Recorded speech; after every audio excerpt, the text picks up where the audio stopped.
Disappointing seasons have thus far been their fate, but as the calendar turns to late October, plenty is still at stake.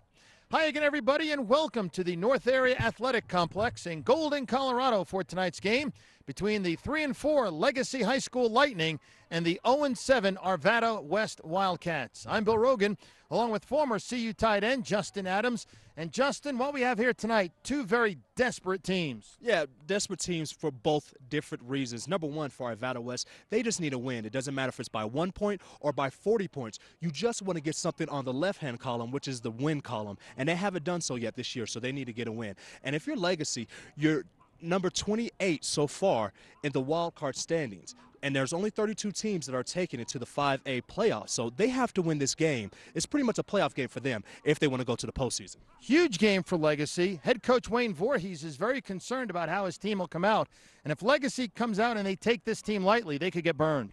Anything can happen anytime you're dealing with kids that are from the age of 14 to 18. So therefore, Legacy cannot take this game lightly. Talking to Coach Voorhees earlier in the game, earlier before actually, and he's told us that this is a postseason game. This is a playoff game for them. If they want any chance of playing once the regular season ends, they have to take care of their business today. And the great equalizer is always turnovers, and both of these teams have had turnover issues. Yeah, especially for Legacy on the last couple of games. They've had some turnover issues which have, well, taken away a couple of wins. They lost 2 games, actually just by 7 points, games that they could have won. So for Legacy today, it's very important for them to take care of the ball. And for Arvada West, in order for them to get a win, well, definitely you have to take care of the ball. We have a saying, Bill, if you turn over the ball, you lose. Absolutely. But when you do look at Arvada West, they've had a tough year, but Coach Kuhn says they've worked hard. They haven't lost confidence, but it's awfully tough when you haven't won a game. How can they pull the upset tonight? Well, number one, like I said earlier, take care of the football, move the ball up and down the field to give yourself a better chance of scoring. And the number one thing, make sure you run behind number 71, Paul Thurston. This guy has been a 4-year starter for Arvada West. He's a commit to Nebraska. If they could run the ball behind him, control the clock, take care of the football, anything can happen. I like their chances in today's game. There are a lot of Nebraska fans in Colorado. Some might say that's unfortunate, but they will get a chance to see Paul Thurston. I'm anxious to see the big offensive lineman for the Wildcats tonight. So for Justin Adams, I'm Bill Rogan. Opening kickoff coming up next.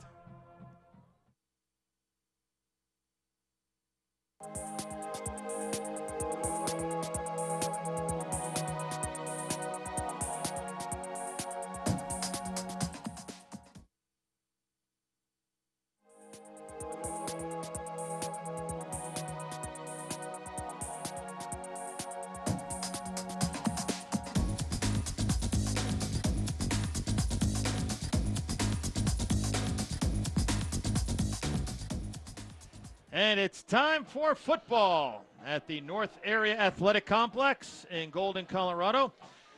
The visiting Lightning of Legacy High School. They are coming off a 37-7 win at Boulder to run their record to 3-4. A West, the Wildcats, they are coming off a 42-3 setback to Ralston Valley. Legacy won the toss and deferred, so they will kick off to A West, and deep for the Wildcats, it's Jackson Mitchell and Tyler Follett. And booting the ball away for the Lightning, the right-footed leg of their kicker, Matt Droder. The Wildcats in the purple with white trim, looking like the Northwestern Wildcats. And Legacy in the dark navy blue pants, white jerseys, gold helmets. They look like the midshipmen of Navy. So it's either Legacy against A West or Navy versus Northwestern. Take your pick. After this kick, Justin will have the weather. Beautiful night for football, and we are underway. And it will be in the end zone for a touchback as the ball is caught by Tyler Follett. Weather tonight, Justin? Well, the weather so far, it's clear weather outside. Really not too much of a cloud in the sky. It's going to be 65 degrees. It says 69 right now, but it's 65 degrees. And also later on in the game, it should be a little cooler, going down to about 45 degrees. There is the offense for the Wildcats. The quarterback, Culhane. The running backs, Tormina and Petrie. The receivers, Erickson and Follett. Roweeder is the tight end. He's a good one. And Roweeder goes in motion. Culhane looks like it might be calling an audible off the bat. And the give goes to Petrie, and he gets stacked up inside. The initial hit by Austin Yurko. Defensively, there's the Lightning. The inside backers, Kenny and Bublitz. The D ends, Blasco and McWee. Nose guard is Beatty. Yurko is a defensive tackle. The corners, Hebel and Cavill. The safeties, Cameron McWee and Jake Chiddix. Ayers is also on the defensive line. 2nd down and 10. No gain on that first play. In the shotgun is Marcus Culhane. Sophomore, 6'2", 178. Downfield, complete for 1st down. Nice catch and grab. Caught by Russell Anderson. And they'll move the chains. And Justin Adams, good protection, beautifully thrown ball. Yeah, and way to, with the play fake there, to keep the linebackers actually looking like they were going to go after the run there. So you keep them all at one area. And you know what? The tight end gets right behind the linebackers. You have a nice throw, 10-yard completion, and you keep the chains moving. 1st and 10, ball at the 34-yard line for the Wildcats. Petrie up the middle, has a hole and gets good yardage. 5, maybe 6 yards on the play.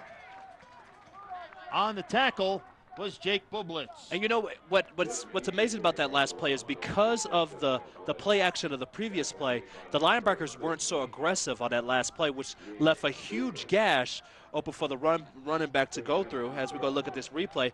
And as you can see, number 55, who's playing contain, he does his job, but just a great push by the offensive line of Arvada West. And again, keep an eye on number 71, Paul Thurston. 2nd down and 2, so an 8-yard pickup for Petrie. Petrie again, and this time he gets sandwiched by a bunch of angry Lightning players. Jake Chiddix in on the tackle. Also there was Austin Yurko. And also in on the stop, Jake Bublitz. So they lost a few yards, make it 3rd down and 4 for the Wildcats. And you know, Bill, I'm wondering if you're going to run any type of play on the outside, why not run it at your, Division I talent and Paul Thurston? You went to the opposite side of him and you lost yardage. Why don't you just come right towards him? At the worst, you may get a no gain. And again, though, you have to figure that Legacy is probably keying on that side of the line, so maybe they're trying to run away from that. But here's a big 3rd down, ball at the 40-yard line. Downfield, complete. Caught by Peter Erickson, delivered nicely by Marcus Culhane. That's 2 very impressive passes by that man there, number 13. Yeah, number 13, Culhane. What a great pass on this play as we're going to look. It's pretty much just a sprint to the left. And you know what? Anytime you have to throw across your body, it's a tough throw. But he has this ball right on the money to Peter Erickson, who makes a nice catch as he takes the lick there on the tackle. But hey, again, you just want to, like Coach Kuhn talked about earlier, you want to make sure that you just move the ball, move the chains, and you never know what could happen. Petrie gets good yardage. 4-yard gain. Call it 2nd down and 6 at the Legacy 44-yard line. Culhane is 2 for 2 passing for 24 yards. Yeah, and 2 passes actually on. He had 1 on 2nd down. He had the previous one on 3rd down. But 2 very comfortable passes for him. For any type of quarterback, it's always tough to throw across your body. But you know what? Whenever you have a nice running game, the defense, they're not going to be as aggressive. And you're not as one-dimensional. So it's really helping out this young quarterback. Bo Gentry split far to the right. 4 wideouts. Culhane down the field. He's got his man. Roweeder, the tight end. And it is a touchdown. Arvada West, a 45-yard strike. Culhane on fire, and the Wildcats on top by 6. It's amazing what happens anytime that you get any type of protection. If we could look at the replay, what a great pass by Culhane here to number 85. And I mean, he was wide open down in the seam, and it was just one safety with McWee, who had to pick and choose between two different individuals as we look at the extra point. Lucernoni's extra point is up, and it is good. So Nick Lucernoni tacks on the extra point. And let's take another look at that big play by the Wildcats. Well, first of all, the one thing that you can see early is what? Great protection. And look, you know what? This is a play that McWee is going to be definitely looking back at it saying, you know what? I should have had it being the safety. But again, you know what? A great pass will always beat out great defense. And guess what? Arvada West is out front early. Something that we talked about earlier at the pregame is that Arvada West wanted to come out here and start off strong. And that's what they're doing. That was an 80-yard drive. Culhane was 3 for 3. That strike to Kiefer Roweeder, the tight end, a 6'4 senior, 180 pounds, a nice target. Now we'll see if the Lightning can answer. As deep for the Lightning, Cameron McWee. Also deep is Tate Wilson. As Lucernoni, the junior kicker, will send it on its way. And you know what? Even though this is going to be a kickoff, it's a very, you want to be very careful when you kick it off to Cameron McWee. On the first game of the season, he took the opening kickoff back for a touchdown against Overland. He's dangerous. It's a squib kick, and it will roll out of bounds. So not what head coach Casey Coons wanted.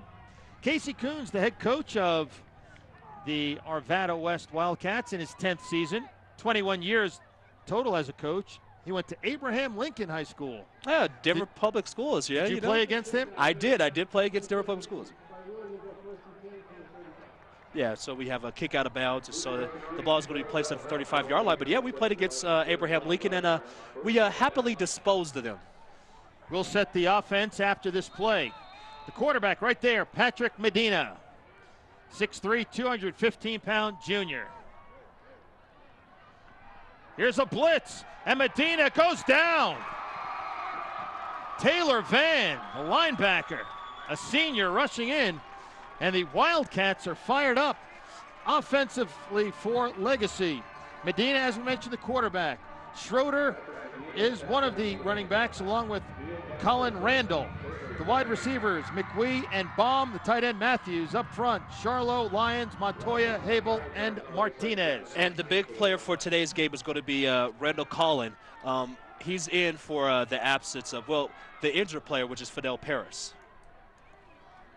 The injured running back there. Second down. 2nd and 19, and there's a completion and a first down. And a fumble out of bounds. And that was Travis Baum on the crossing pattern.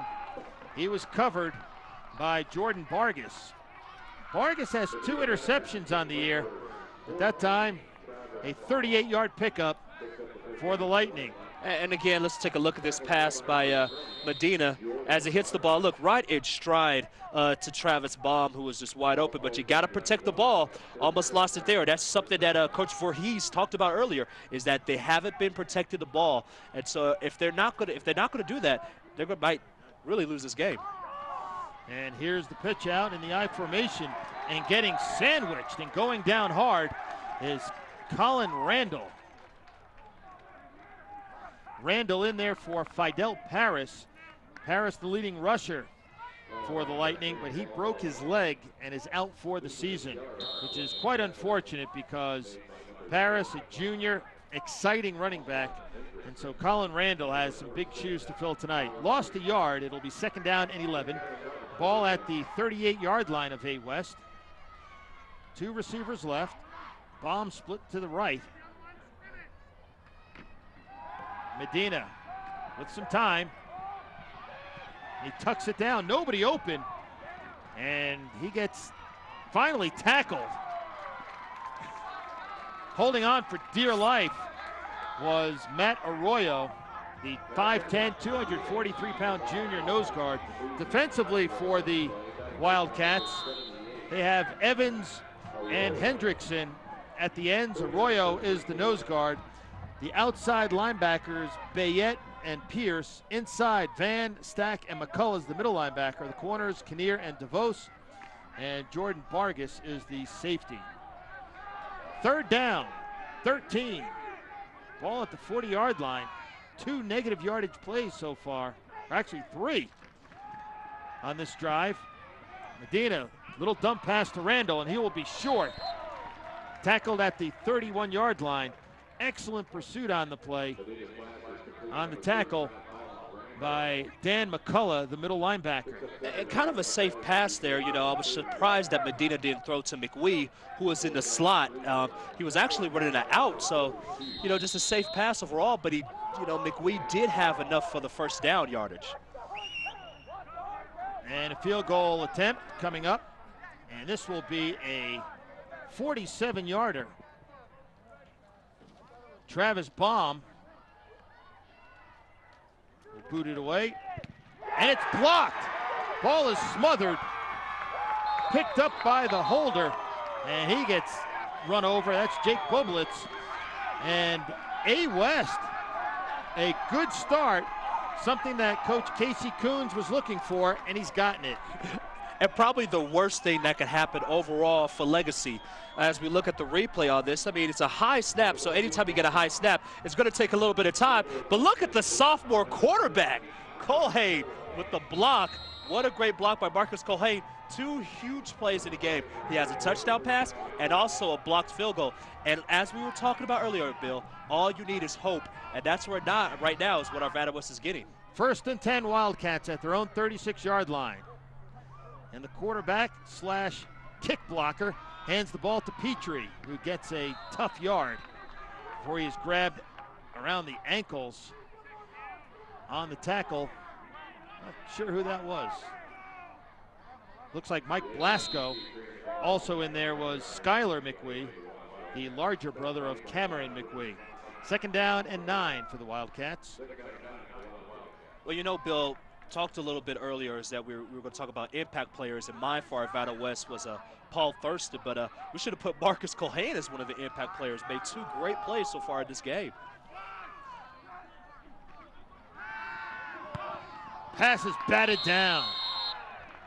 Good job in the middle of that line by Mike Blasco, the senior defensive lineman, 6 feet tall, 232 pounds.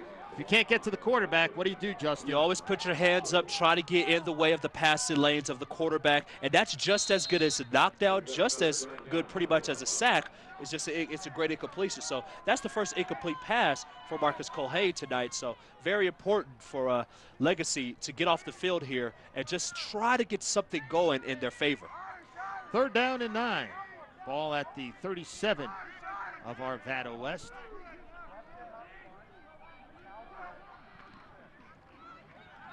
Colhane being pressured downfield, incomplete. Pass was intended for Russell Anderson, and in on the coverage, nearly coming up with a pick, was Chase Cavill for Legacy. Yeah, and he just missed Russell Anderson on the drag route there, just overthrew him. He's a sophomore quarterback, Colhane, so you're going to get great pass plays, and you're also going to get pass plays like that. He's a guy who's learning, so very excitable player, but he has a lot to learn still. Cameron McWee and Tate Wilson deep, awaiting the punt from Alex Hubbard, a 5'9", 218-pound sophomore punter.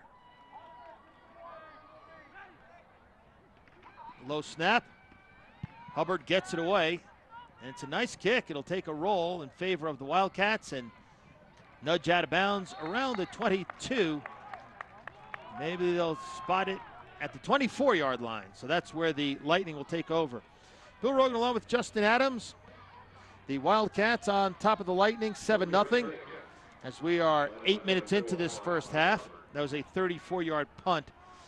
And Justin, Wayne Voorhees, the head coach of Legacy, in his 9th season at the helm, he wasn't taking this game lightly. He knows that A. West, a team that doesn't have a win, they can be dangerous. It definitely can be dangerous, and we'll talk a little bit more after this play overall. Randall gets 4, maybe 5, as he is brought down. Lead tackler was Matt Evans, 6'3" junior.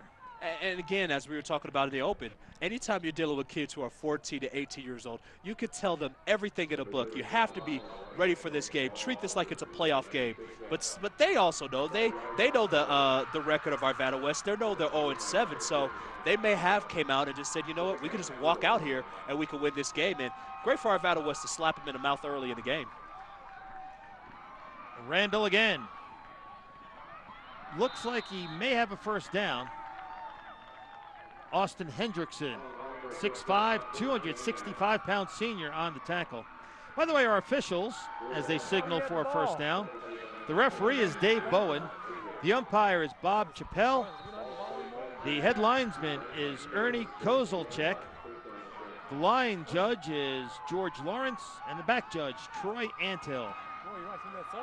Let me fix a mispronunciation. The head linesman, Ernie Kozelchek. There you go. Stuck an L in there. 1st and 10, Lightning at the 36-yard line. And we have a whistle. We mentioned the officials, and now they throw a flag. Second penalty of the game. Here's Dave Bowen.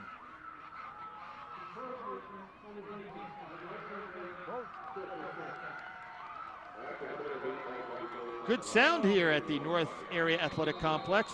This is the first time you and I have been here, Justin. This is a beautiful facility. Oh, yeah, this facility is 11 years old. Great facility. Natural, actual grass. A lot of these new stadiums have grassy turf, so I like the field overall, and just a great stadium to play in. It is in good shape, a little worn out in the middle, but still level and firm. As Randall again carries, gets about 4. It'll be a yard short of a first down. It'll be 2nd down and 1 for Legacy. And I like the tough running of Randall in the game. It's something that Fidel Paris brought to Legacy overall. And you know what?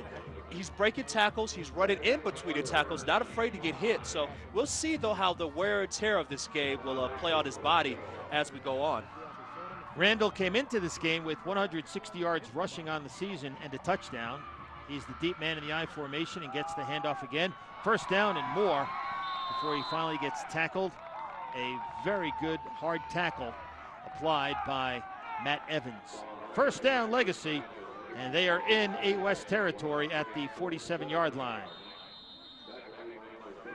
And this is a gorgeous night for football. You mentioned the weather earlier, Justin. You do a good job on the weather.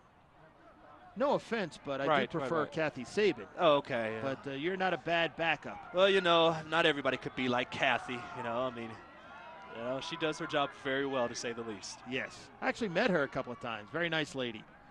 One of the popular weather people here in Denver. Here's Randall again. Gets about 3, maybe 4. They'll bring up 2nd down and 7. If you're going to be a weather person, Colorado's a great place to do it. I mean, San Diego, where's the challenge?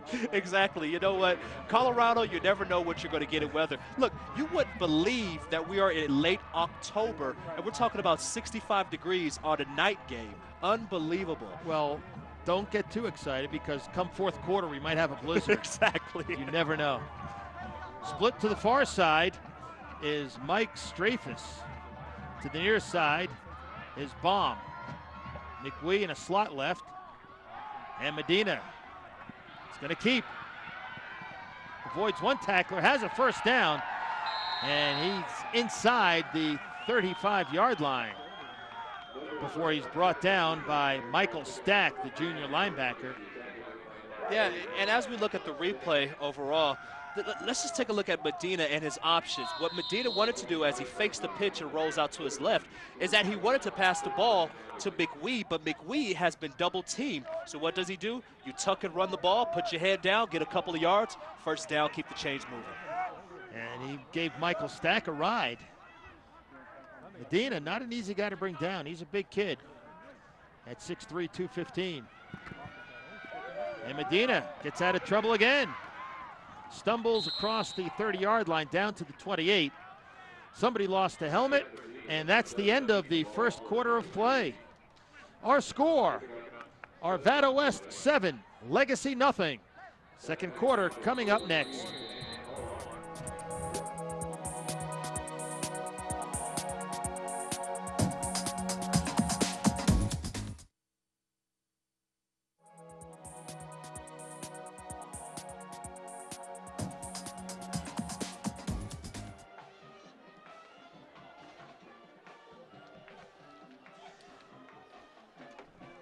And there's the score.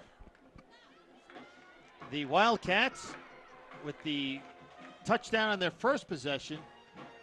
A 45-yard hookup from quarterback Marcus Culhane to tight end Kiefer Roweeder. But now the Lightning on the march, moving right to left in the white jerseys. 2nd down and 5 at the 28-yard line. And a handoff to Randall. Looks like he might have bobbled the ball. It will still be Lightning football. Randall, number 35, as scrapping in there defensively was Nick Bayette, the senior defensive back. And one quick thing about the first quarter, Bill, for Arvada West, they have 7 points. Obviously, they're up 7-0. That's the most points they have scored overall the whole season. They've came into this game scored only 6 points in the first quarter. So they got that output. I'll tell you what, Justin, this doesn't look like an 0-7 team, A West. Here's Medina to his right. Pressured. Gets away.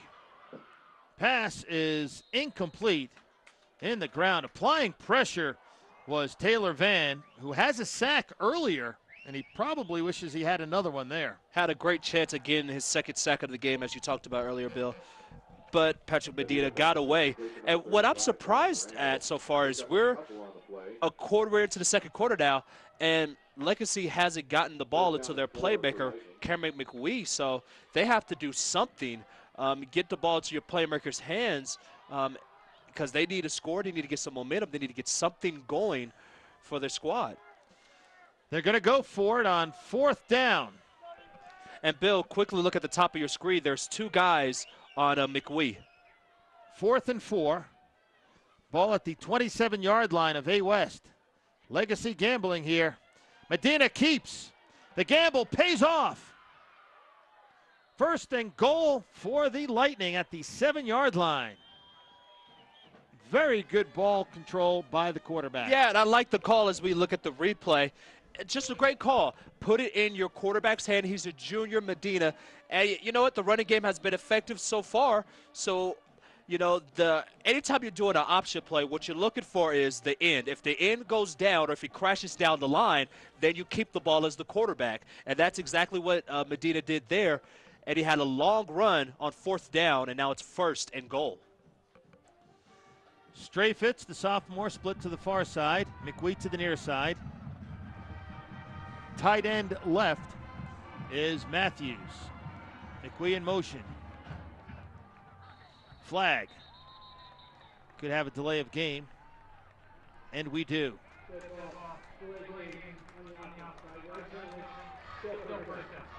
So goal to go. 1st down at the 12-yard line now.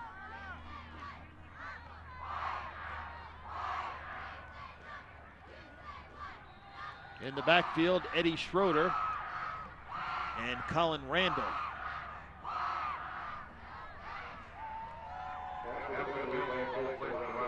Bomb to the far side. McWee split to the near side. And yet again, Bill, they're double teaming. Well, it looks like what they're doing is they just play 2 quarterbacks up top on both sides. Medina, a little screen pass. Complete to Schroeder. Touchdown. Ball came free, but he crossed the plane. And the Lightning on the board. An extra point away from tying it. That was a beautiful call by Legacy. Wonderful call by Coach Voorhees.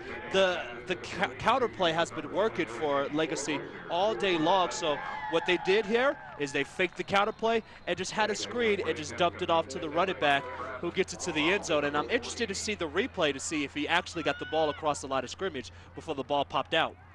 Travis Baum will attempt the extra point. His field goal earlier was blocked. Kick is a line drive, but it goes through, and we are tied at 7. So a key drive for the Lightning. They needed points, and here is the touchdown pass. Yeah, first of all, look at the fake on the counter play. And yet again, way to sell the fake by Medina. But then he throws the ball to number 29, Eddie Schroeder, who just gets the ball over the the white line overall, and it just breaks the plane. And it doesn't matter if the nose gets over, if the whole ball gets over. Once any part of the football gets over that plane, it's a touchdown. So the referees made the correct call there. Yeah, and the one official on the far side, I think that was Troy Anthill, was in perfect position, and he saw it perfectly. Yeah, let's go take a look at the touchdown one more time, just in slow motion, just to see how close the running back was. Yeah, it looks like, if we could see, his back hits first. You know what? He may have been down actually at the 1-inch yard line. If I was Coach Casey Coons, I'd throw the red flag, well, but they don't have that in high school football. Unfortunately, they don't have the red flag. But Eddie Schwarter, either way, that's a very great run by him and a very important drive by Legacy. Droder will kick off for Legacy. And deep for A West, it's Jackson Mitchell and Tyler Follen.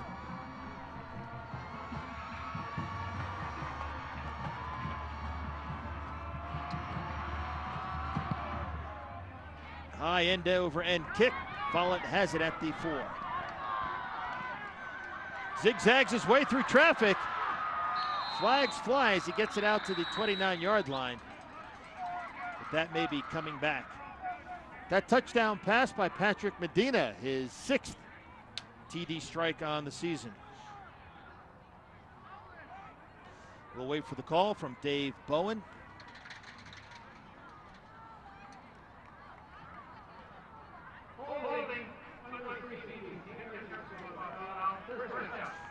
Yeah, that's the last thing you want to see if you're Arvada West. Anytime you see any type of yellow hanky on a return, it's usually 99.9% going to come back. Well, I don't know if that's the worst thing. A fumble would have been worse. Well, yeah, and you know what? It would have been worse. A touchdown called back would have been worse. That would have been bad also. Okay. But you know what? They had good field position at the 30-yard line, and you have a young quarterback, so any type of yardage will help. 1st and 10 at the 14 for the A West Wildcats. Handoff, and getting about 2 yards is Chad Tormina, senior, who's also a backup quarterback, 5'9", 156 pounds. They'll give him 3 on the play, actually 2. Bill, the way that Arvada West is going to win this game, as it looks, the way that Legacy has played their defense. They're playing a 4-4 defense with a single safety, which means they have the safety usually at the middle of the field, kind of as like as a center fielder. So they're going to have to throw the ball in order to have a chance really to win this game and to move the ball down the field. And Culhane has a good arm. We've seen that already tonight. Throws a bullet downfield, and it is incomplete. Intended for the tight end, Roweeder. And that was a tracer. Now, you're a tight end, Justin. That's not an easy catch running down the seam and a ball thrown with that velocity. Well, I would have caught it. You know what? You know, just a great pass and play by Culhane, who has some pressure in his face and throws that ball. And you know what? The old adage is, if your hands touch the ball, you got to catch it. But overall, it's still a tough catch for a Roweeder. 3rd down and 8. Culhane, little screen, complete to Petrie. And he doesn't wait for his blockers and comes up short. Bublitz on the tackle at the 21-yard line. Is that fair to say he was a little impatient? Just a little impatient, just to wait for your lineman to come down. Or it could have been some sort of miscommunication. There was pressure up the middle into the face of Culhane, so that could have sped up the screenplay there. So anytime you get anything like that messes up the timing of the play, usually you won't get a chance really to succeed overall. So Alex Hubbard punted the first time, and now Russell Anderson will punt for A West. Cameron McWee is deep at his own 42. Line drive punt. McWee will have some room. Setting up a wall to the right. Penalty marker flies as McWee has one man to beat. And the punter wrestles him to the ground, Anderson. But we do have a penalty, and that one will be coming back. Yeah, this play is going to come back. We have a block in the back that I see. But a great return by Cameron McWee.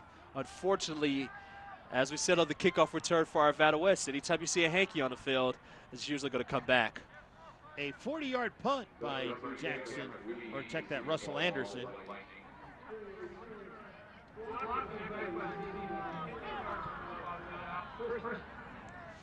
That was an example, though, of the slipperiness of Cameron McWee. Well, at any point, at any time of the game, he could take any play, take the ball to the house overall. And so he's a guy who is the #1 playmaker for Legacy, which is why Arvada West has came into the game and they have dictated to Legacy. They're saying, we're going to let anybody else, you have to pick somebody else to beat us, but you're not going to have a McWee do it for you. There's the offense getting a talking to. As right now the A-West defense will try to handle the Legacy offense. Legacy scored their last drive. 1st and 10 for the Lightning at their own 33-yard line. Medina keeps. Downfield, he's got Baum at the 50, to the 40, 30. Baum down at the 20-yard line, tackled by Jordan Vargas. So that's the second first down catch of the night for Travis Baum. A lot of quarterbacks can throw the ball, but not always accurate. But this 47-yard hookup, perfect pass by Medina. And what's so impressive about Medina is he's doing all this on the move. A great pass to Travis Baum, who takes his second pass, this time being a drag route, and he just takes it 47 yards for a long first down play. And that's really, the plays like that could really take out the heart of a team like Arvada West, who's just looking for anything to keep this momentum. 1st and 10 at the 20-yard line for Legacy in Wildcat territory. Randall, nowhere. He gets stacked up at the line of scrimmage, maybe lost a yard.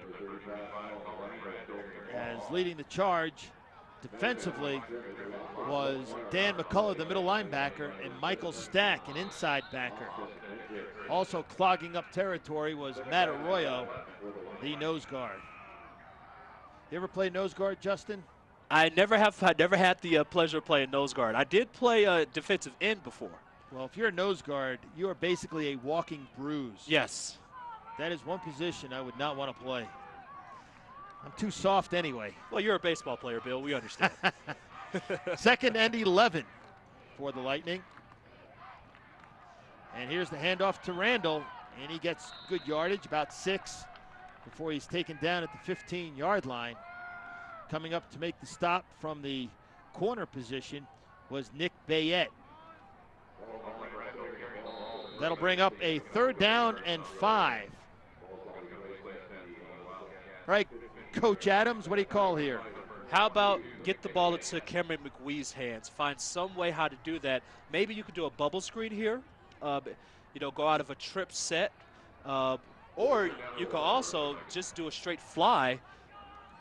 McWee is at the top of your McWee's screen. at the top of your screen. Number so 2. We'll see. Now, with what Arvada West is giving you, I can see why they have run. Legacy has ran a whole lot of counter plays. You can see another one here. Handoff to Randall, and he barrels his way through inside the 10 for a first down. It looked like that play was snuffed out, but he kept pushing forward. Excellent determination. Good job there by Colin Randall. Randall, the 5'8", 149-pound senior. Yeah, and you can't judge a man by his size. Judge a man by his heart. What a great run, because that play overall was snuffed out. Again, another counter play as they pulled the guard, and it looked like he was stuffed right at the line. But again, you continue to pump your legs, and he moved the pile, and he gets the first down. And here's the pitch to Bublitz. Gets it inside the 5-yard line.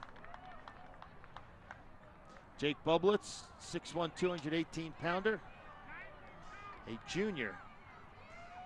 A-West now sending in some beef as Roweeder comes in. Check that. It's Vinny Moskalenko.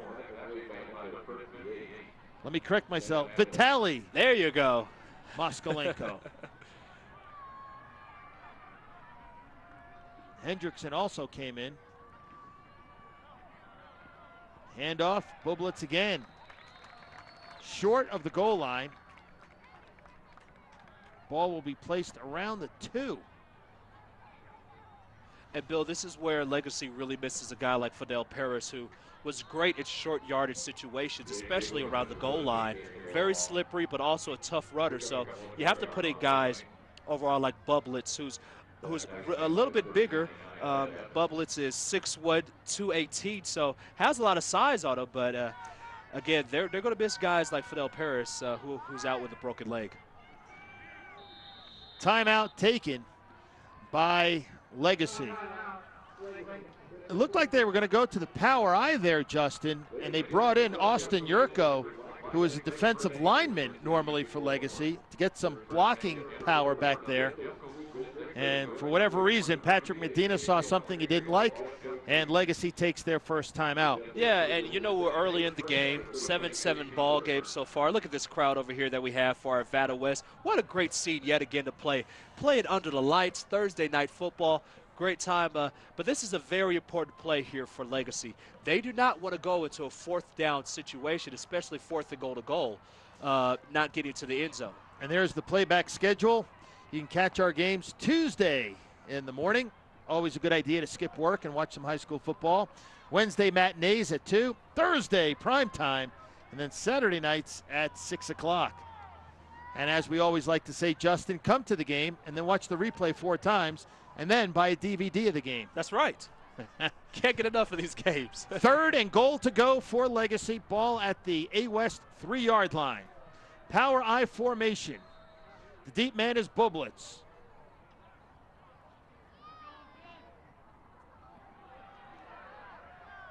And they are short. Bublitz is stopped at about the 1-yard line. And Wayne Voorhees, he's made his decision. Go for it. Yeah, usually when you call a timeout on 3rd down, you pretty much have 2 plays in mind if you're the offensive coordinator. So Coach Voorhees already had a play in mind if they didn't get it on the previous down. Quarterback sneak is an option here. Schroeder right behind the quarterback Medina. Bublitz is the deep back. Bublitz, touchdown, off tackle, and good blocking on the right side of the line by Legacy. As the guard Logan Lyons in there, also center Aaron Montoya doing a good job to clear the way. And it's 13-7, Legacy on top. Long drive, very important drive for Legacy. They had to score a touchdown. And pretty much you want to get on top of a team like Arvada West as quickly as possible, who's struggling just to get a win this season. Baum will attempt the extra point. Bublitz the holder. Good snap. Kick is up, and it is good. So with 4:11 to go in the second quarter, it's the Lightning of Legacy High School 14 and the Wildcats of Arvada West 7. Yeah, and again, let's look at this touchdown again as Bublitz just dives into the end zone. And just in order to even be able to dive into any type of opening on the offensive line, you have to get some sort of push. So definitely all the offensive linemen for Legacy on the right side. Going to talking about Lion Logans, Aaron Montoya, the senior. Great push over there by them. And now for Legacy, you're up 14-7. You have a chance really to step on the throats. Even though it's only a 7-point game, you have a chance to step on the throat of Arvada West team. So this next possession for Arvada West is crucial for the rest of the game if they want to stick in this game and have a chance to win. Follett and Mitchell deep, awaiting the kick of Matt Droder.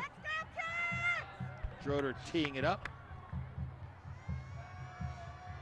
This is a road game for Legacy. We've done some home games for them over the years, and they get a lot of fans over there at Adams North Stadium. But being a Thursday night, sometimes tough for the fans to get out here. We're in Golden. And Follett at the 1. There's a penalty marker on a block in the back. And Follett gets wrestled out of bounds as Cameron McWee flings him to the turf. And again, as Justin mentioned earlier, this is a natural grass surface that is not artificial turf. Some of the places we go to, like Broomfield, that is artificial turf.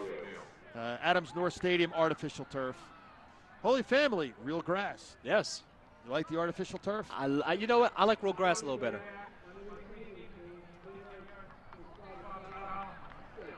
Artificial turf would be a good name for a radio show. Yeah, definitely. I wonder if there is one like that out there. On Sunday nights, I think there's one.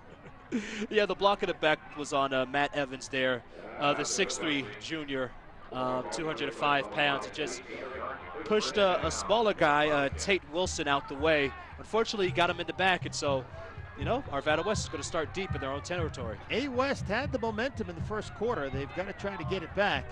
Things are turning in favor of Legacy as far as momentum goes. Marcus Culhane, the quarterback, gives to Petrie, who gets good yardage and a first down, running hard out to the 20-yard line. Tackled by Cameron McWee. Also getting in there on the tackle was Mike Blasco. And as we look at the replay of this previous play overall, looking at the Legacy defense, it's not that they have a problem of actually blitzing. It's just that they're blitzing into the wrong gap. Just a great run overall. But I would like to see Cameron McWee, as a safety, make more of a sure tackle on the touchdown, the first touchdown play for Arvada West. Kind of let his man go and just drag him into the end zone.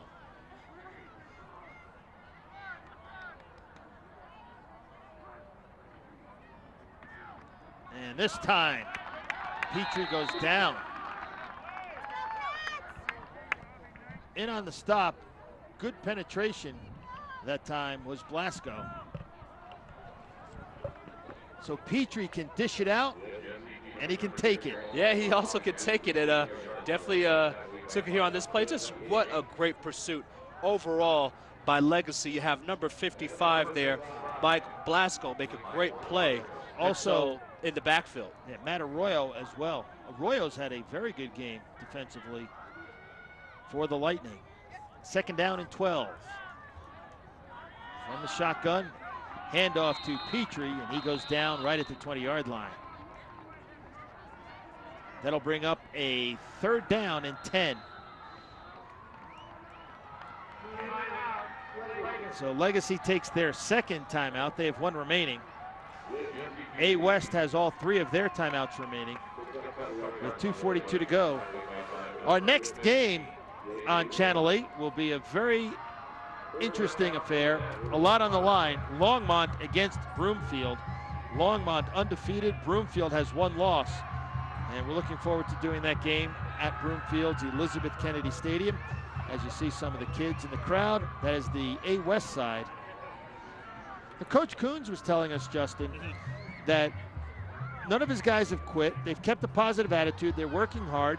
So you got to credit the team for that. But you also got to credit the fans for coming out here on a Thursday night to see a team that is still looking for their first win.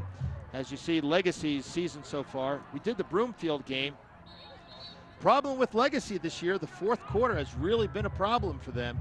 Fourth quarter and turnovers are two of the biggest problems for see Legacy. A West, most points they've scored in the game is 16, and their last two games, just 3 points each game. So if you're Arvada West, you're thrilled right now that you're even close to the game approaching halftime. So this is a very important call. You don't want to give Legacy the ball back with a lot of time left on the clock before you go into half. 3rd and 10. Culhane barking signals. Downfield, it is incomplete. Nearly picked off by Taylor Van, but then nearly caught by A West. Not sure who the intended receiver was. It looks like it might have been Ryan Gillespie. You know what? If you're Coach Coons and you're looking at this play, you're thanking God that this is just an incompletion. And it could have been worse as the ball just out of the hands of number 17, Jake Chinnix, who could have had the interception. But then the ball hits right into the chest of number 38, Jack Skwinitsky. So he also could have had the play. But you know what? No harm, no foul. And Arvada West puts the ball away to Legacy. Actually, that was Gillespie on the attempted reception. Might have been tipped. And the ball is booted away by Alex Hubbard. And McWee wisely lets it roll out of bounds at the 38-yard line. So with one timeout left and 2:26 on the clock, The Legacy Lightning will have an opportunity, and that was a 42-yard punt.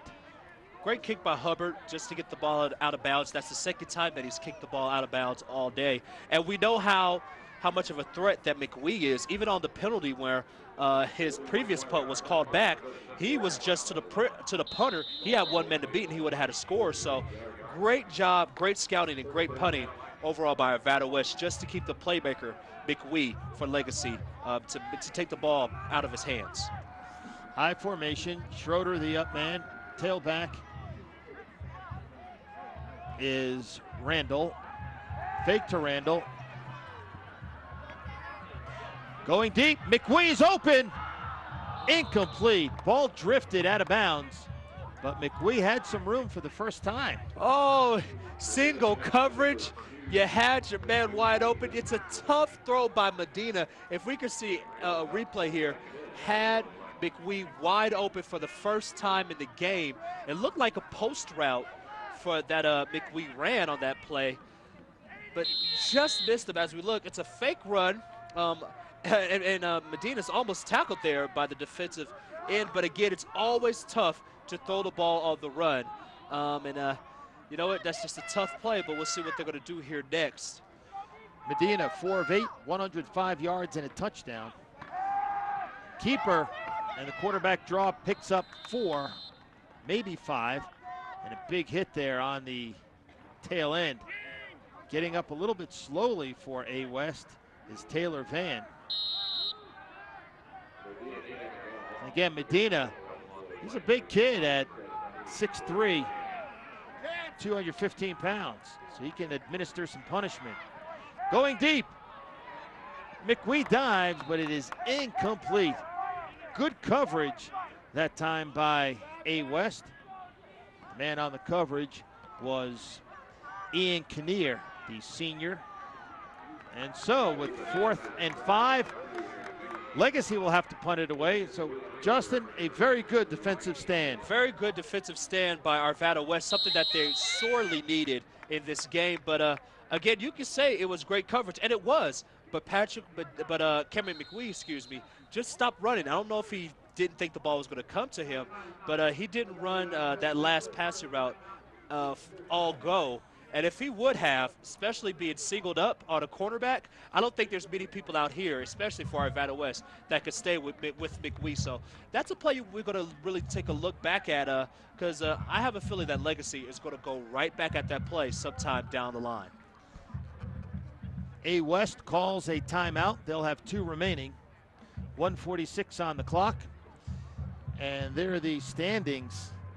As you see, Legacy 3 and 4. They'd like to stay ahead of Boulder, maybe catch Fairview. And like you mentioned in the opening, Justin, Arvada West, they just want to get a win. They just need a win sorely. But you know what? Looking at the way that the wild card standings have set out overall, if Arvada West could somehow pull off the upset victory here, they're going to play against a Boulder team who's right now, as we have seen on the screen, 3 and 4.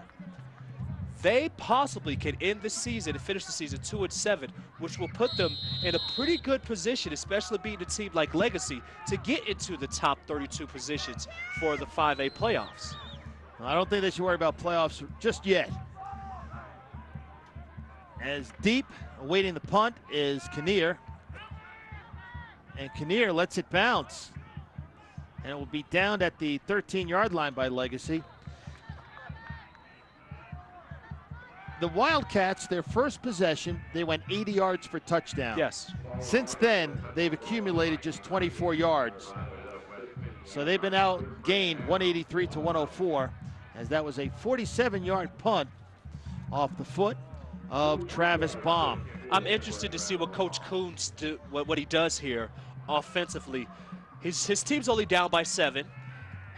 Will they be the aggressors, as they look like they are, and go and throw the ball down the field? You have a young quarterback, or will they just run the ball? Legacy can only stop the ball once with 1 timeout, so you know it's a 1-possession game. High school football, you can get a big play. If I'm A West, I air it out. You're 0-7, no need to be cautious. Straight up the middle. Decent yardage across the 20-yard line is Petrie. Petrie's had a very busy night. He's carried the ball 8 times for 24 yards. 2nd down and 2. Clock continues to run. Minute 10.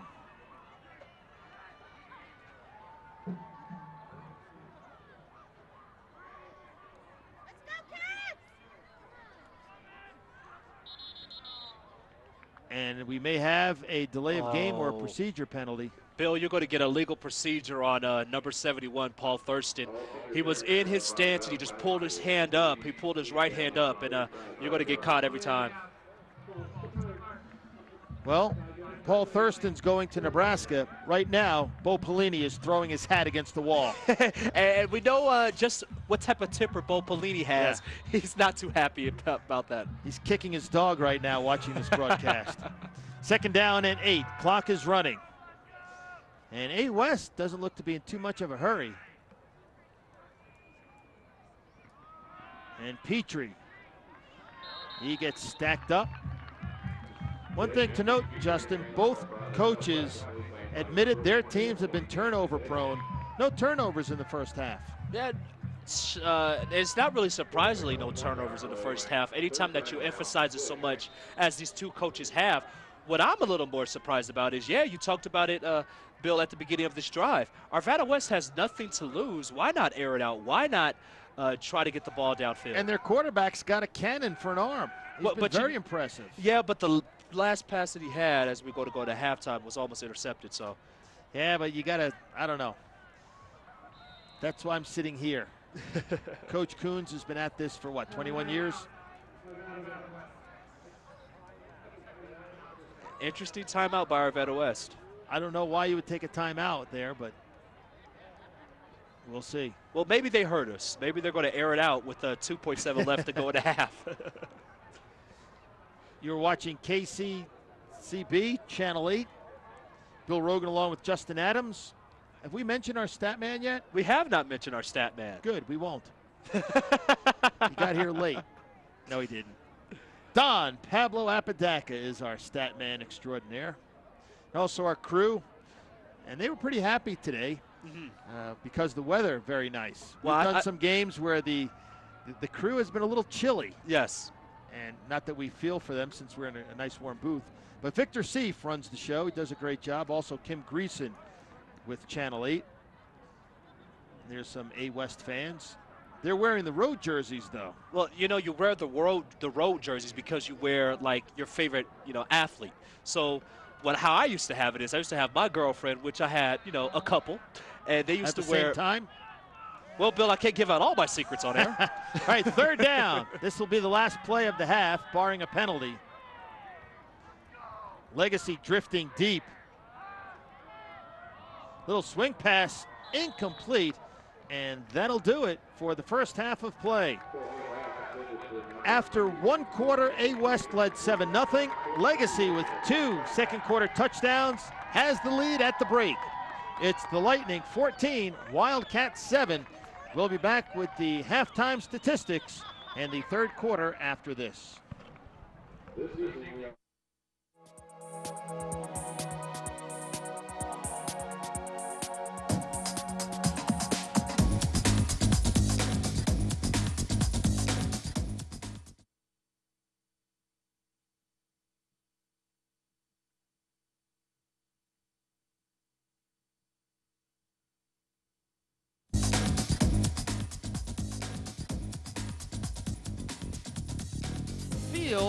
The marching band refused to yield. Do you recall what was revealed the night that Legacy and Arvada West played? Anyway, enough of Don McLean. Here are the first half stats for the visiting Lightning. They had a balanced attack. Justin Adams, 105 yards through the air, 78 rushing, total of 183. And again, 0 turnovers for both teams. That's what both coaches were emphasizing. And that's why it's such a close game so far right now at half. 14-7 is our score. Legacy with the lead. But one of the biggest things is how Legacy has controlled, pretty much controlled the clock on the ground. And we're going to look at the first touchdown from Arvada West. And pretty much what a great throw excuse me, from Culhane, as he throws a dart, a dart to the tight end. And I love any type of passes to the tight end as he just drags McWee into the end zone. And so that's the first touchdown of the game, which really set Arvada West off in a great position in this game. And that was a pass to Kiefer Roweeder. That gave A West a 7-0 first quarter lead. Second quarter, though, Medina, a screen pass to Schrader, 11 yards for the touchdown. And the extra point made it 7-7. And then Bublitz, a 1-yard run with 4:11 to go in the second quarter. The extra point gave Legacy a 14-7 advantage. Back to the halftime stats. A West just 28 yards rushing. They'd like to do better in that category. Passing 72 yards for a total of 100 yards, which is a little bit sad because they got 80 yards on their first drive. So they're going to have to figure out a way to get that offense. Well, you know, talking about Arvada West, it's not really about how many yards they get per se on the ground.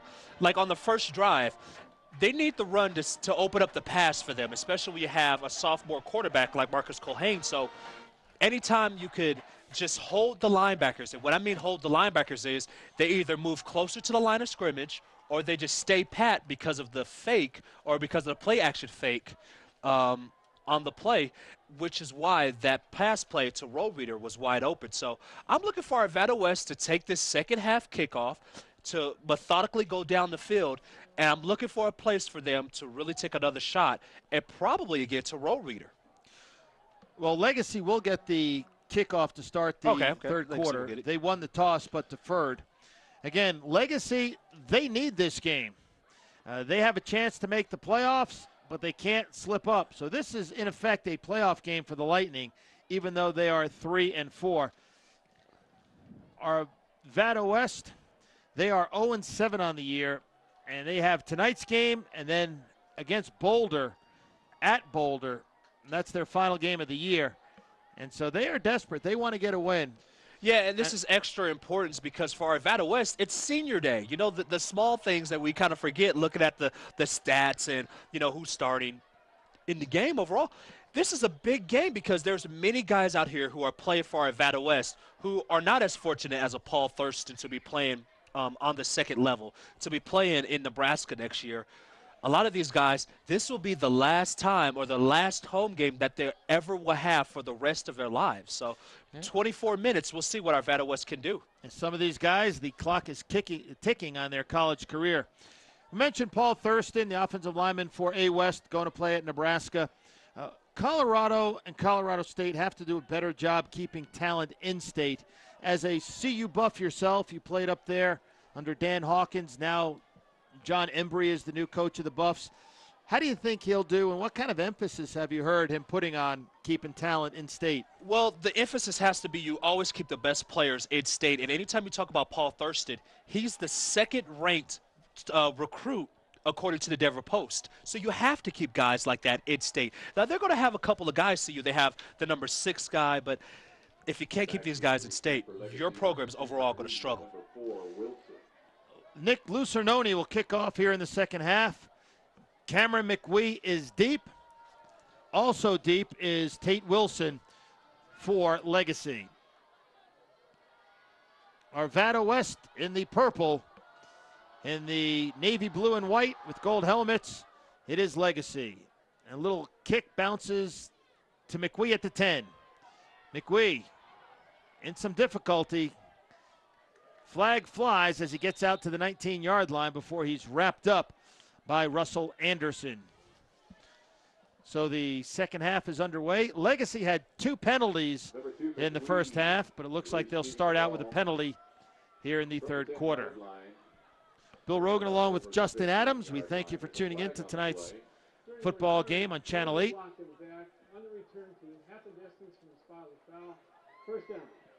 Again, our officials tonight, the referee, Dave Bowen, the umpire, Bob Chappell, the head linesman, Ernie Kozacek.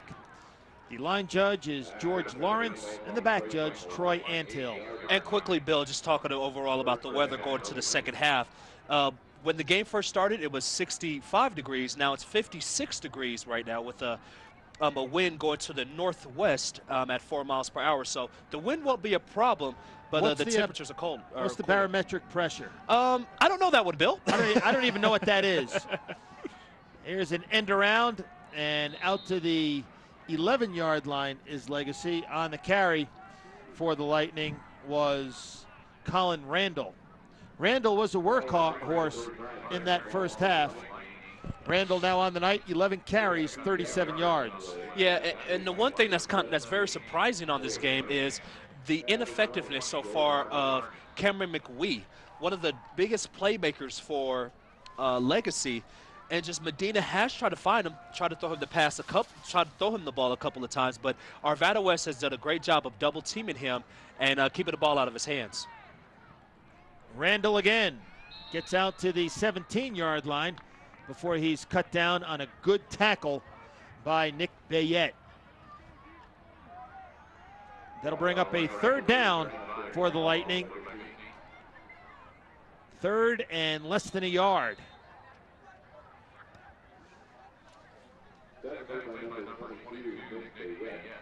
See if they go with a quarterback sneak with Medina. Schroeder is in the backfield right behind the quarterback. Split backs. Schroeder gets it. And I don't know. We'll wait to see where they spot the ball. In on the stop was Jordan Vargas. So it is a first down.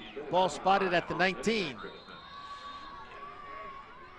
First and 10 Lightning, and they hold a 7-point advantage. You know, one of the biggest things that have been talked about overall is the first 6 minutes that I've learned in college is that the first 6 minutes will always tell you about how the rest of the game will go.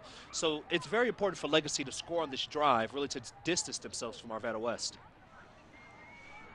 And hitting the backfield was Randall, but he breaks free and gets good yardage. Vargas on the stop. Also in on the tackle, peeling himself off the ground is Bayette. And that's another first down for Legacy. You know what? You wouldn't believe that Randall is just a guy who is 5'8" and 145 by the way that he's running the ball. But look, he's just shedding tackles and just running over guys. Just a huge run there. And I like the way that he's running the ball. Reminds me a lot of Fidel Parrish, who is their starting running back, who is injured and out for the season with a broken leg. So great running overall by the running back. And again, it's Randall up the middle. Picks up about 2, maybe 3.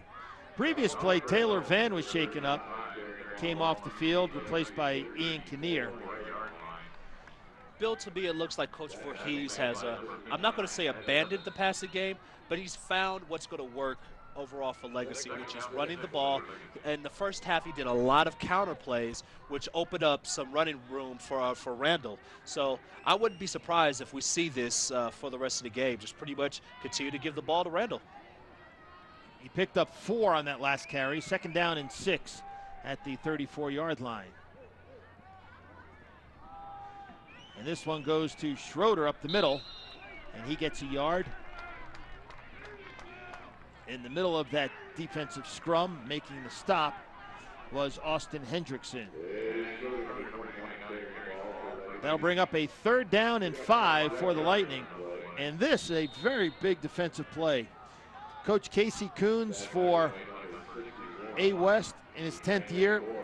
Before the game, he told Justin and I he's got to keep his defense off the field as much as possible. He doesn't want to see these long, time-consuming drives. And right now, a big play for the Wildcats. Patrick Medina, the quarterback. Medina keeps. Downfield, it is incomplete. A sliding effort by the tight end. And that was Aaron Edwards, the junior, 6 foot tall, 205 pounds. And the ball just skimmed the turf.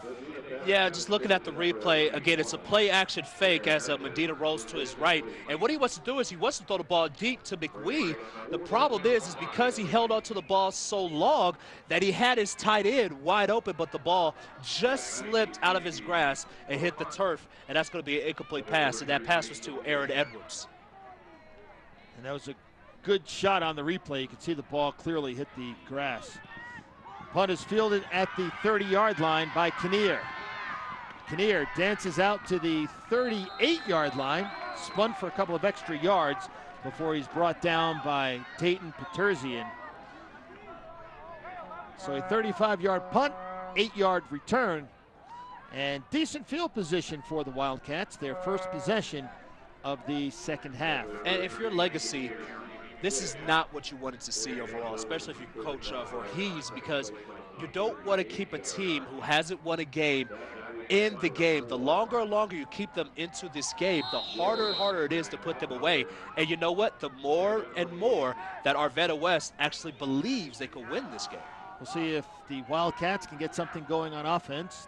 The quarterback is the sophomore, Marcus Culhane, 6'2", 178 pounds. And here's the give to Jesse Petrie.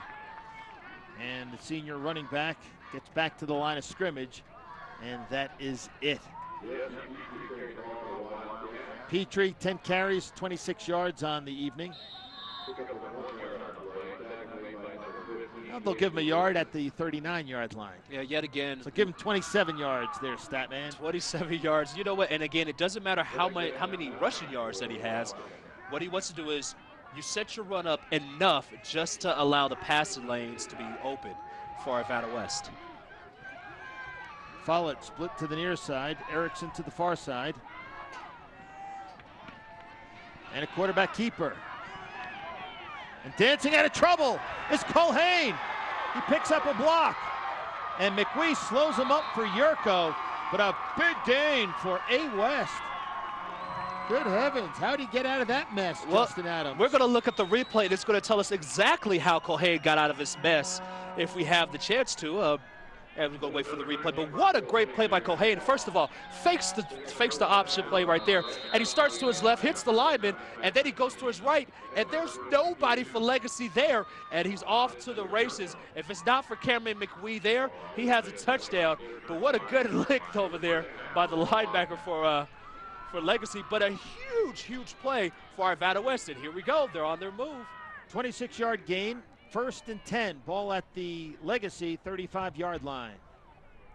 Petrie, the lone setback, he gets the carry up the middle for about 5, maybe 6 yards before he is taken down.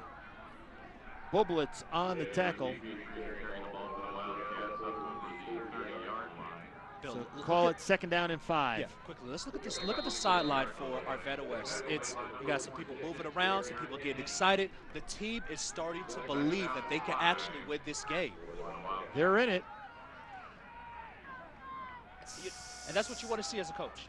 That's all you want to see. There's a good shot of the sophomore quarterback. I really like Marcus Culhane. He's got a good arm, seems to be composed. Petrie again. Gets down to the 27-yard line. It'll bring up a 3rd down and 2. If I'm A. West, I'm running behind big number 71 right now. Yeah, I'm interested to see just how 71, Paul Thurston gets off the ball. Not only how he gets off the ball, how his feet are, where's his hands, and just overall a push on the line on the left side. So they have the tight end lined up on the left side, which is the strong side for Arvada West. So if I was a betting man, I would say the running play is going to go to the left. Hendrickson also on the left side, the left guard, 75. And a whistle.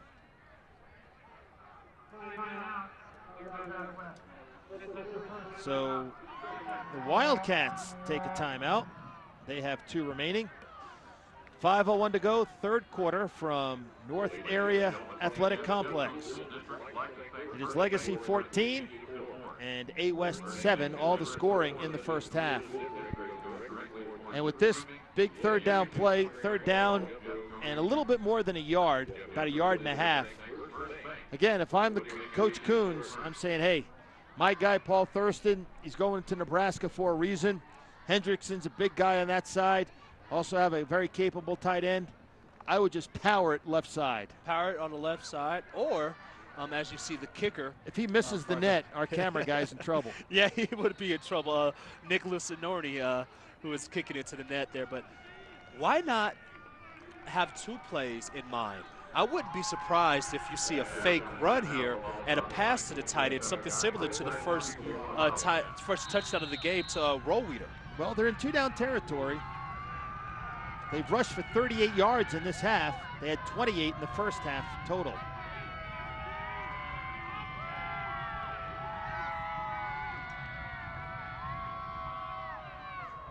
And it looks like Petrie has the first down. Good surge by the offensive line. They needed 1.5 yards, and it looks like he picked up 2. Let's see where they spot it. And it is a first down. Bill, you know what? You should be an offensive coordinator by the way that you called this play. What a great run on the left side. You know, kind of bobbled the exchange there, but no harm, no foul. Great push by the offensive line, and a first down. And Petrie just had, all he had to do was just pretty much dive into the line. He was going to get the first down. Great push by the offensive line for Arvada West. Trips left, one wide out to the right. Lone setback is Petrie. Culhane. Little screen pass to Petrie. Gets a block from Thurston, and he runs into a tackler at the 16-yard line. That's a positive gain of about 8, maybe 9 yards. Oh, that's a play where if you're Petrie, if you could just cut back, you had a huge blocker in a Thurston. And we're going to look at the replay here. Well, tell me where you would go. Well, I would go, well, the pass actually takes him more to the left. So overall, it's going to be tough for him to cut back on the field because of where the ball takes Petrie. But again, it's vision overall with Petrie. If Petrie could have pretty much felt the right side of the field, he could have cut back and could have got a lot more yards. But again, that's a pretty good gain. 8 yards is not bad on a first down play. Ball is at the 17 of Legacy. 2nd and 2. Petrie, right tackle, does not get the first down. That hole closed in a hurry. Bublitz on the scene. Also making the play was Mike Blasco. That'll bring up 3rd down and about 2. May have lost a half a yard.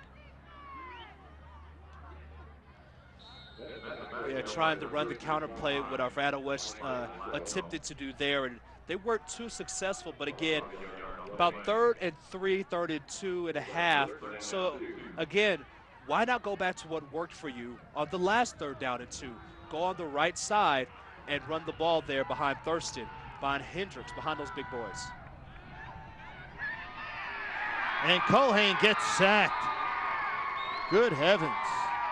In on the sack with authority was Connor Ayers, also Jake Chiddix. And if I could say one word there, Justin, ouch. Yeah, you know what? You had 2 blitzers at I don't know what was going on that play. It looks like either Petrie or somebody else missed an assignment. You had 2 rushers come off from the edge, and they go right after the quarterback, and they take him down for the loss. Nick Lucernoni will attempt the field goal. A 41-yarder right in the middle of the field. High snap is bobbled, and a turnover as Chad Tormina could not hang on to the high snap. So taking over on downs on the muffed field goal will be Legacy. So they dodge a bullet. So again, Coach Casey Coons has said his team is able to move the ball between the 20s and the 30s, but they seem to peter out when they get close. Yeah. And that time they entered the red zone and were quickly pushed out. Tough play. Looks like a high snap that couldn't been handled by the holder. So. It's going to be, yet again, important for the Arvada West defense to hold. Patrick Medina hands the ball to Colin Randall, and he doesn't go anywhere. Very active defensive stand that time by the front line of A West. In on that stop was Dan McCullough, the middle linebacker, as well as Chris Lucero. They'll give him a yard, 2nd down and 9.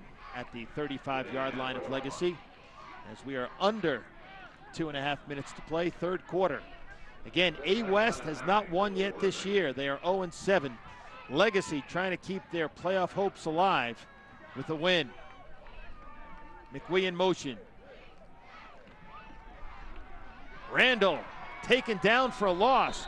Oh, what a defensive play by Matt Arroyo, the 5'10", 243-pound junior nose guard. Yeah, and if we could get a replay overall, what happens on a counter is that you have your guard and tackle, they pull. So if you're the defensive tackle, you're always taught you go wherever the linemen are going, and that's exactly what Matt Arroyo did perfectly, is he just followed the behind or the hip of the offensive lineman of the guard and the tackle that were pulling, and usually when you follow them, you're going to find the ball.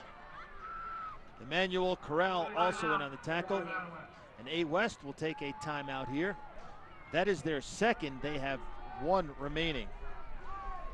Bill Rogan along with Justin Adams here in Golden, Colorado, and we have seen a pretty entertaining football game so far. Yeah, and not the type of game that Coach Voorhees would like to see, or maybe that he told his team about that. You know, maybe even his team didn't foresee a game like this. But we talked about it in the open, the importance of this game, not only for Legacy, but how desperate Arvada West is for a win. Especially on senior night. Yeah, especially on senior night. What are you doing Tuesday morning, Justin? How about you come over to the compound? Why not? We'll have some popcorn and watch some football. As long as Don Apodaca could come with me, I'm there. Well, Don's bringing the cheeseburgers, and you saw the schedule there, so there's plenty of times you can catch the action. And there's a young lady with stitches. Oh, it's a Halloween get-up. Yes, thank goodness. I was going to say, they're tough here at A West, the students. They had a Halloween theme here tonight at halftime. Great band, by the way. They're playing the Monster Mash, a great song to hear. I'm not going to say that's a great song, but they did a great job covering that song. Medina setting up a screen to McWee. He's got room. McWee could go. McWee at the 40, the 30, 20, 10. Touchdown, Legacy. And there are no flags. This is a great call by Coach Voorhees. A 66-yard screen pass to, a 66-yard pass to Cameron McWee. And you know what? The one thing that Arvada West has done all day is they have double-teamed McWee so that he couldn't get the ball. And it was a screen pass that left him wide open. And yet again, once he got the ball, he has the speed. He's a player that's hard to catch, and he took it all the way to the end zone. Big play by Legacy. Yurko will snap, Bublitz will hold, and Baum will kick. It is up, and it is good. So the score, with 1:25 to go in the third quarter, a little breathing room for the Lightning, as it's Legacy 21, A West 7, and Justin Adams take us through this 66-yard scoring play. Well, yet again, you know, Alex Medina does a great job by looking right down the middle of the field. And what happens is the running backs, what they did was they split out to the flats. And so that left the middle wide open for McWee to catch the ball. And once he gets the ball out in the open field, there's not many people in the state of Colorado that are going to catch up with him, even if the defenders for Arvada West has the angle. And I noticed when he was running down the sideline, he wasn't looking right or left or behind him. He had his head straight toward the goal line. Kind of like a track star. You know, you had a couple of guys at Notre Dame who had nice speed. Rocket Ishmael. Now, in the NFL, when you're running that way, you can look up at the video board, but I don't see a Jumbotron here at North Area Athletic Complex. Yeah, unfortunately, as nice of a stadium this is, they don't have the video screens yet. You got to go to the next level. But I understand you're going to make a generous donation to get those video screens. Well, you know, I get paid a hefty amount here, so you know, I'll definitely will make it a huge generous donation. You get paid for this? Do we? Well, I hope so. That's why we have to be nice to our director, Victor Seif, who does a great job with the crew. Victor whips them into shape. In July they have workouts, so they're in shape to do the season. Droder kicks it away. Fielding it is Foley. Out to the 20. Stutter steps his way to the 30, and he's taken down at the 31-yard line. Good tackle by Tate Wilson.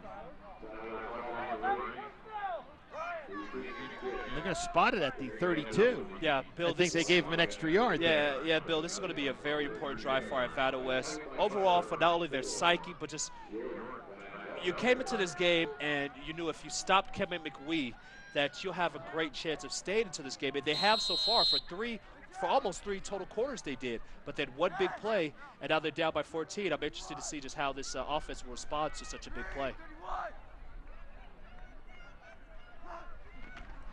Culhane, he gives the ball to who else? Jesse Petrie. Garrett Kenny in on the stop. Also making the play for Legacy was Skylar McWee. Garrett Kenny was singled out during the week by head coach Wayne Voorhees. He told me he is very pleased with Kenny, and there's an injured Legacy player. But Garrett Kenny has come back from injury, and he's been outstanding. And the tackler on that play, along with Kenny, was Skylar McWee, and he's getting up slowly. His brother, Cameron, just scored a touchdown. So now Skylar getting a little airtime. Yeah. There's some of the fans for Legacy High School. Who's that guy I see over there with a Texas hoodie on? It should be a CU hoodie. You're not a big fan of the Texas Longhorns, Justin. Yeah, you know, I was a part of the team that lost 70-3. Yeah. It's one thing to lose to Texas 70-3, Justin. Yes. But I thought when Gary Barnett blamed the loss on you, that was going over the top. Well, you know what? He actually originally blamed the 42-3 loss earlier that season on me. I can't do anything about the 70-3. That wasn't my fault. And then when Dan Hawkins came along, yes, he blamed the Montana State loss on you. Well, you know what? You were basically, your career at CU, you were the scapegoat. Yeah, that's why I'm doing play-by-play broadcasting here, and I'm done with football. Did you like playing for Coach Hawkins? I did. You know what? It was a joy. It's a joy just to play football. Kind of like as you see these players over here. These are games that you're going to talk about for the rest of your lives. And timeout taken by A West, and that is their third and final timeout of the half. Oh, check that. Yeah. As the kids say, my bad. Legacy with the timeout. That is their first. They have 2 remaining. So A West still has a timeout to go. But Dan Hawkins, his son, Drew, was a quarterback at Holy Family before going to Boise State, where he's a backup to Kellen Moore. Kellen Moore, yeah. It's hard to beat that guy out at Boise State. But the Hawkins family, a connection with Holy Family, a team we cover here on Channel 8. I'm a little baffled, though, why Dan Hawkins didn't do better at Colorado. I thought that was a perfect spot for him. But that's just the way it goes sometimes. Yeah, it's unfortunate, but you know what? The Buffs are definitely on their way back. It doesn't look too good now. I understand how everything's looking so far, but I like the way that Embry and his coaching staff has everything put together. But they beat CSU, so you're happy. Yeah, that's the only thing that matters. Beat CSU. We don't have Nebraska anymore, so we just pummel CSU, and I'm happy with the rest of the season. 2nd down and 8 for the Wildcats. Ball at their own 34-yard line. 50 seconds to go in the 3rd quarter. A West down by 14. Culhane takes off and gets dropped immediately. J.D. Reed. That was a big play by the defense. Yeah, on the play, Culhane wanted to throw the ball deep to Ryan Gillespie, but he was well covered, and so he just put the ball down and tried to run, and unfortunately, he didn't have any running lanes there. So. And Reed, by the way, closed that up in a hurry. A senior, 6'4", 236 pounds. Yeah, huge play here for Arvada West before the end of the half, and so they have a trip set, so we'll see what happens. 3rd quarter coming to a close. Culhane fires it deep. He's got a man. Incomplete. Pass intended for Follett. On the coverage was Chase Cavill, who may have gotten a hand on it. Yeah, let's take a look at the replay over on this play. And so first of all, a great play fake by Culhane, and he throws the ball right on the money to Forhey, and the ball, it just hits it right in the hands. And unfortunately, he couldn't gather that ball in. A tough catch for the young man. Russell Anderson will kick it away, and Cameron McWee is standing on his own 30-yard line. It's a fake. Pass to the punter. He's got it. Down the left sideline, and McWee knocks him out of bounds. Russell Anderson gets popped by McWee. That was a beautiful pass by Chad Tormina, who is a backup quarterback. But we have a penalty flag on the field, and this may be coming back, Bill. I tell you what, Russell Anderson got smoked at the end of that play. I hope we can get the replay on that. Right now, the official's conferring. And before we get to the penalty, let's see what the result of this yet was. Again, the long snapper threw the ball right up to the up man, who found the punter wide open, Russell. And then you look at this tackle here, who just gets slammed. He gets slammed by McWee, and McWee, I think he's a little bit upset that he did get the ball there. 35-yard gain. They pick up the flag. No flag on the play, so that'll be the end of the third quarter. It ends with a big play for Arvada West. Our score, Legacy 21, A West 7. Fourth quarter coming up next.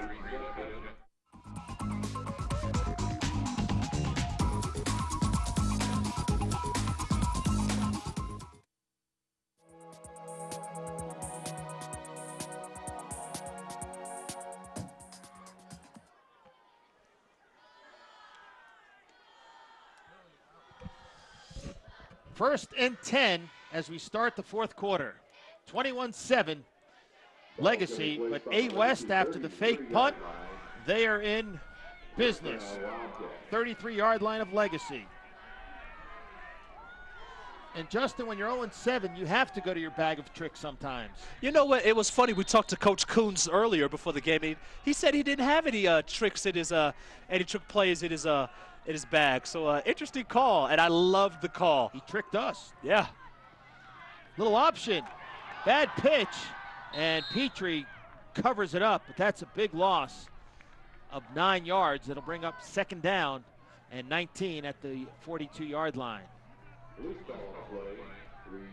Yeah, let's take a look at the replay. And what happens with Culhane is that he does everything correctly here. What you want to do is you want to just, make the defensive end commit. Just unfortunately, he just didn't hit his man on the pitch. And he's a right-handed throwing quarterback, maybe throwing with his left hand on the pitch. Yeah, and sometimes it's difficult it takes a special talent in order to be able to pitch the ball accurately with both hands, especially if you're a right-handed quarterback. You know what they'll have him working on in the offseason?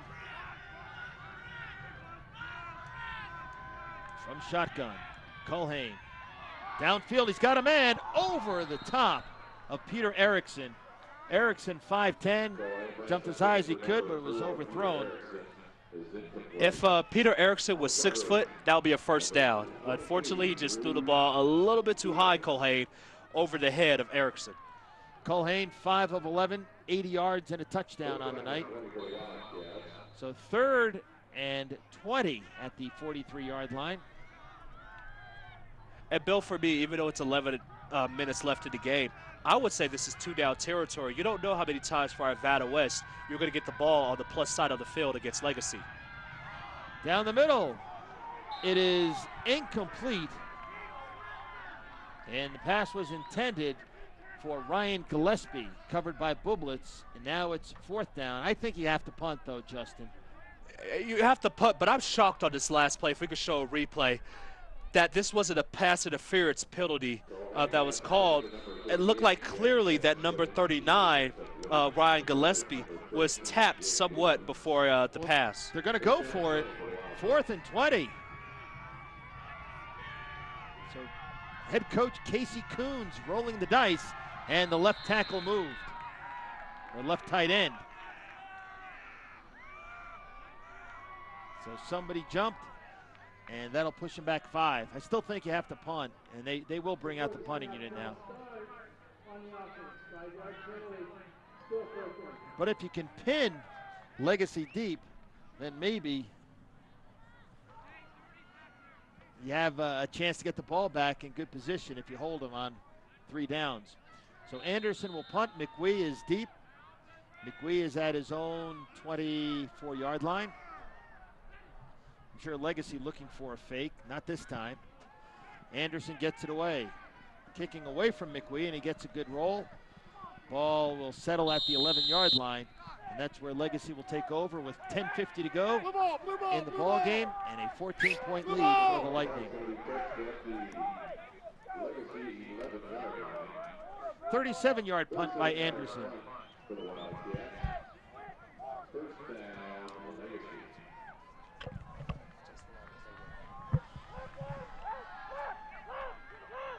They spot the ball at the 11. Kim Greason, the producer, I think that's her title, I'm not sure, but anyway, she joins us in the booth with her family. I thought she was just Miss Everything. She does it all. I admire Kim because she can tell Victor what to do. I can't tell Victor what to do, because then Victor yells at me. When I talk to Victor, here's how it usually goes. Hey, Victor, I think we should do this and that and this. No. 1st and 10, Lightning. McWee in motion. And they're going to throw it. Looking for McWee. And that ball is intercepted. Excellent coverage. And the pick by Russell Anderson. Now, Bill, we have a penalty flag, and it's on the Arvada West side, almost on the Arvada West sideline. So I don't know what they're going to call here, but it may be even a sideline infraction, so we'll see. Check that. Jordan Bargas with the interception. And that is the 3rd pick of the year for Bargas. And we'll see what the flag is.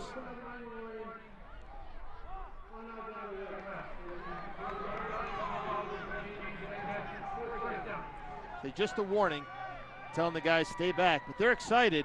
Let's take another look at this one, Justin. Well, overall in this play, again, Coach Voorhees has exactly what he wants, as Medina just throws the ball, but he doesn't throw the ball outside enough to give McWee a chance to catch the ball.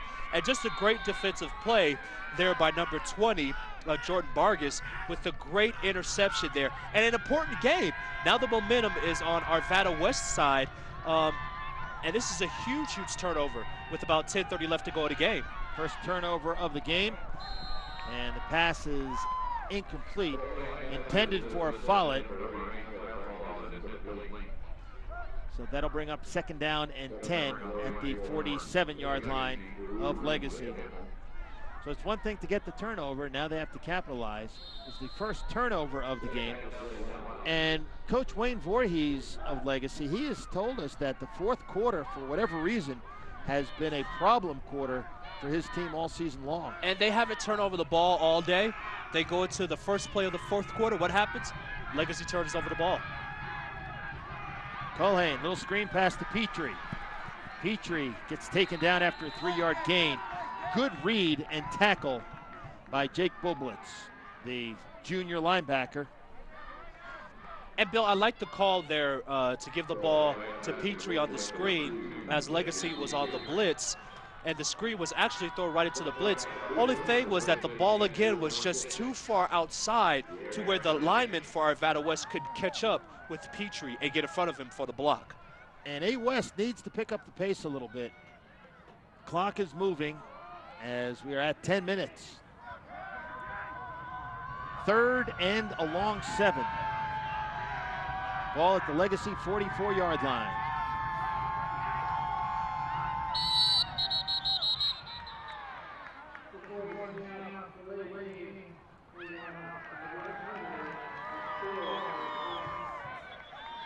So now it'll bring up a 3rd and 12.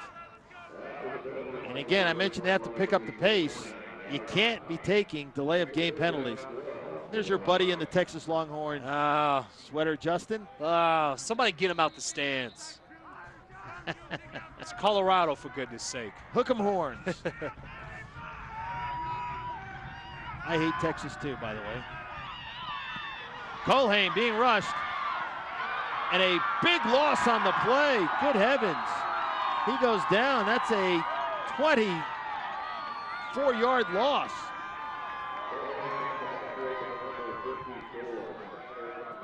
Huge sack by Skylar McWee, the defensive lineman, 6'1", 215 pounds, and A huge, huge loss. It looked like Bob Greasy in Super Bowl VI being sacked by Bob Lilly, a 29-yard loss. Exactly. You know what? And there wasn't anybody open downfield. Great defense by Legacy, and that's a huge loss. Takes away all the momentum that Arvada West had in the interception.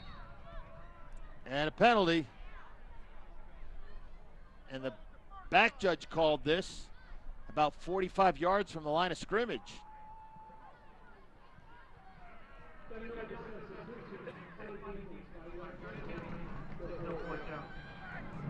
So give 5 more yards to A West on that. Well, Bill, that only makes it a 4th and I think 35.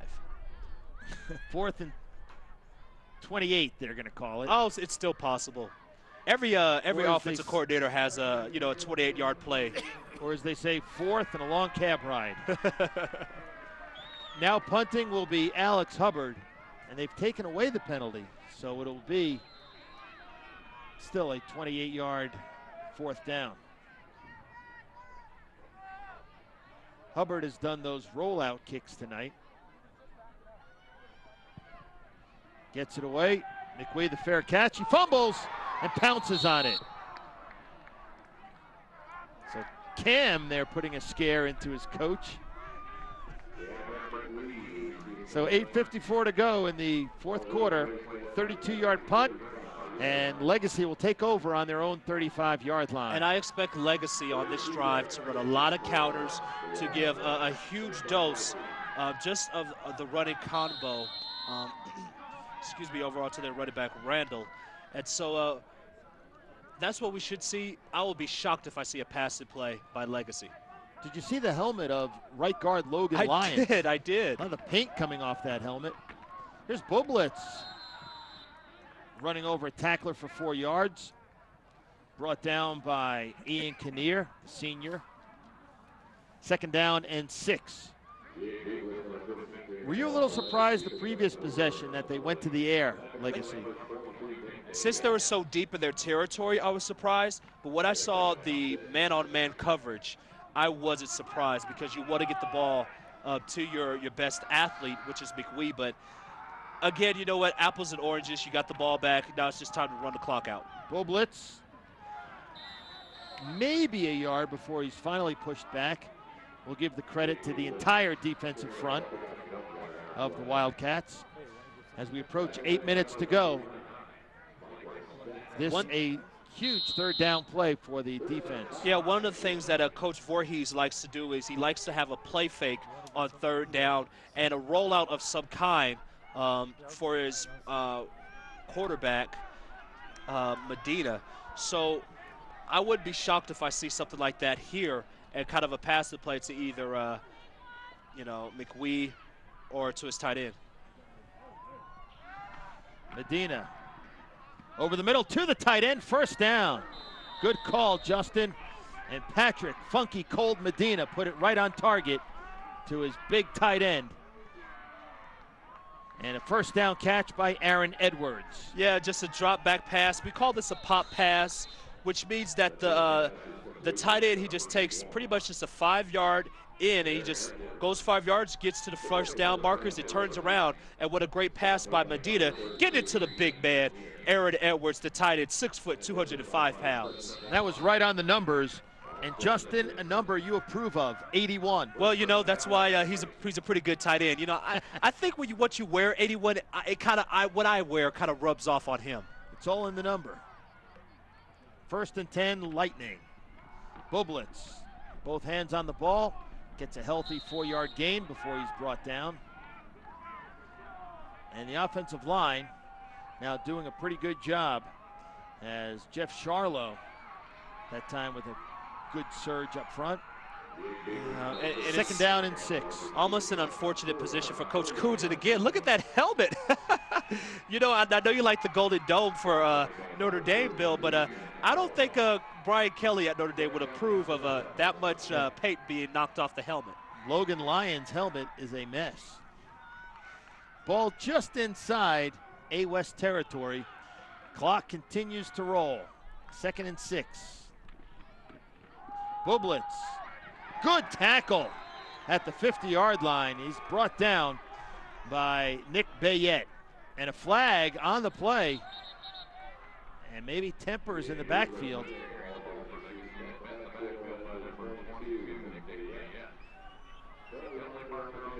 A personal foul penalty, I believe.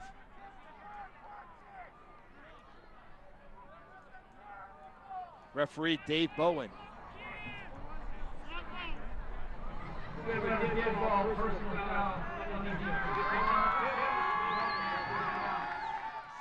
And Justin, when you have not won a game and you are in striking distance in the fourth quarter, you cannot have those kind of penalties. Yeah, plays like that are just killer to any type of opportunity that you have to win the game, as we look at Culhane warming up on the sideline. But you know what? 6 minutes left in the game. You pretty much just gave Legacy another 2 minutes off the clock because they're just going to run the ball.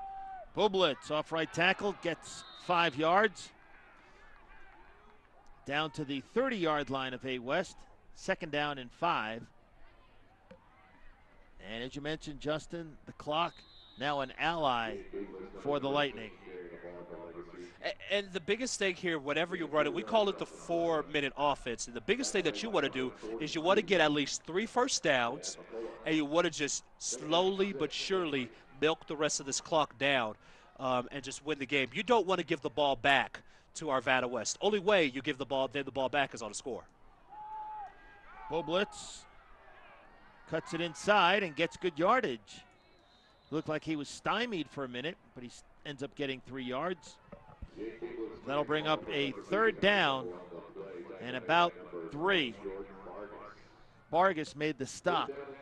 Yeah, we're going to look at the replay of this play. And again, it's just a pitch to the outside. And, you know, Bublitz breaks the tackle there, cuts it back inside as he gets, a 3-yard gain, which doesn't seem like much as it sets up a third down and 3. But what happens is on a pitch, a lot of times you could get pushed out of bounds. Something could happen. You could get a loss, on the play. With Bublitz breaking the tackle and cutting it back inside, he's just assured that another 30 seconds will be knocked off the clock. Ball resting on the A West 30 or 29-yard line. And a whistle.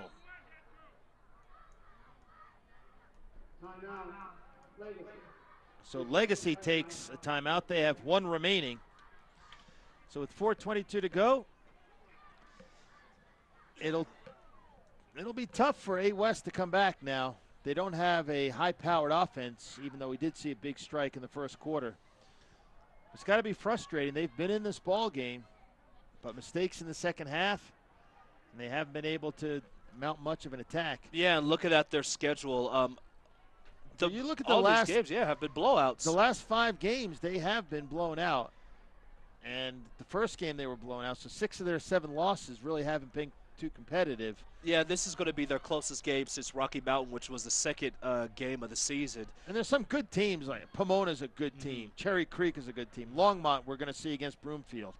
Whereas Legacy, one of the things that may have turned their season in the wrong direction is that loss to Broomfield. Yeah, also getting shut out at home against Cherokee Trail 17-0 hasn't helped them out. But for me, this is a team that is going to regret losing. You lose at 7 points against Fairview, lose it again to Ralston Valley by 7, and a lot of them fourth quarter meltdowns. Yeah. So 3rd and a long 3 for Legacy. McWee in motion. Rollout. Medina running for his life. And I think he has the first down. Very good field awareness. He knew exactly where the marker was. And it all depends on the spot. It's going to be close, Bill. It's going to be real, real close.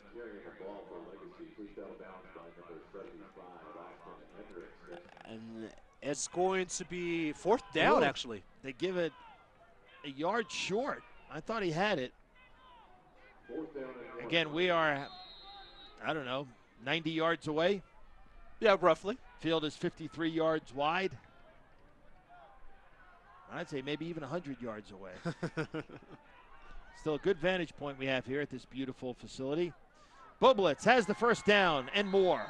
as he's wrestled to the ground at the 20-yard line. So that will keep the clock moving. They'll stop it momentarily to move the chains.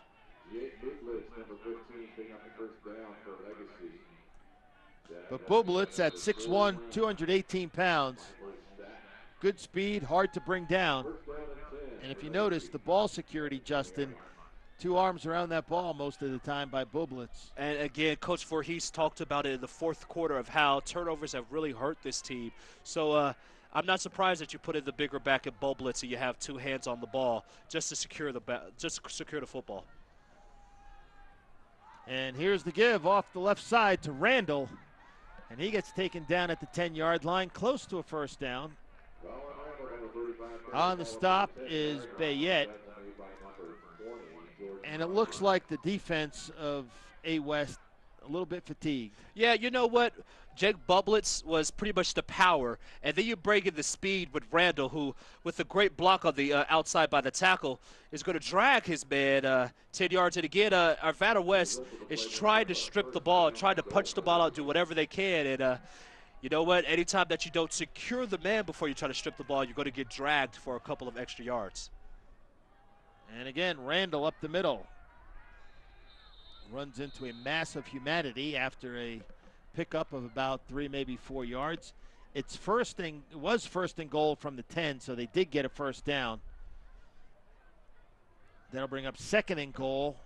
Ball is placed at the 7-yard line. Well, A West, they need a minor miracle, so they'll need a turnover, and looks like a little smile crack there by Patrick Medina. He could tell with how much time is left in this game that it's pretty much in Legacy's hands. Randall following his blockers to the 5, and he's taken down. Dan McCullough has had a good game. Also in on the tackle for A West, Matt Evans. One thing, Bill, as we're talking about minor miracles for Arvada West, don't forget that if Legacy is going to play the rest of this drive just for a field goal, in the first quarter, a field goal was blocked. That is true. I'd like to see somebody end up in that long jump pit we just saw. Well, remember on the fake field goal, McWee almost took the punter down into a pit on the near side. There's that long jump pit. Bublitz. He gets driven back, runs into a wall. That'll bring up 4th and goal at the 4. Do you go for the field goal? Or if you go for the touchdown and you don't make it, you still leave A West deep in their own territory. I think what you do is you run the ball up the middle again. You go for the touchdown. You don't even think of passing the ball. By the time you snap the ball, it should be about 1:20 left on the clock. Even if you get stopped here, Arvada West is going to have the ball inside their own 5-yard line at best. And it's going to be tough to score 2 touchdowns with, what, about 2 timeouts they have left, Arvada West? Yes. In order no, to they tie have this one game. left. Yeah, with 1 timeout left. I think this is a good call by Wayne Voorhees. Little swing pass to Bublitz, and he is in for the score. 2nd touchdown pass of the night. Or check that, 3rd touchdown pass of the night for Patrick Medina, his 8th TD throw of the season. And Bublitz gets the touchdown, and that will pretty much salt away the 4th win of the season for Legacy as they're up by 20. And all the air has come out of the crowd here at Arvada West. I believe the old saying is, turn off the lights, the party's over. And you know what? Arvada West played a very good game here tonight. A very well-executed game. Scored first, start off fast, just couldn't sustain the first quarter presence that they had, and they just began to Legacy began to wear down Arvada West more and more as we have an injured player walk up the field for Arvada West. Yeah, coming off holding his right arm is Austin Hendrickson, the 6'5", 265-pound senior. So hopefully he'll be okay. And now Travis Baum will attempt the extra point. He's 3 for 3 on extra points tonight. Make it 4 for 4, and it's 28-7. Legacy on top with 1:15 to go from North Area Athletic Complex. You mentioned, Justin, 11 years old, and this place has aged well. Yeah, very well. Hey, that's what happens when you take care of such a wonderful facility. You know what I like about Colorado football, high school football? Where I'm from on the East Coast in New York, a lot of the football stadiums there are flat-out rat traps. Yeah. They are just horrible. Just wooden bleachers on both sides, no character, no design to them, just crummy football stadiums. But out here, you have nice facilities. Thornton's got a nice facility. Adams North 12, that facility's nice. Some of the on-campus stadiums like Broomfield and Holy Family have nice little facilities. So I'm glad I'm in Colorado. Oh, yeah. Stadiums are well taken care of here. Actually had a chance recently this week to go to Valor Christian and see that facility. And it's like a small college town. That's a beautiful, beautiful stadium that they have there. So I've not been there. Yeah, you know, and they really take good care of I don't even know where it is. Well, Valor Christian's actually is in the Denver Tech Center. Okay. So it's close to it's actually close to where the Broncos play. Broncos Dub practice. Valley? It's somewhat close to Dub Valley. Okay. We'll have to check it out sometime. Anyway, Matt Droder will kick it off.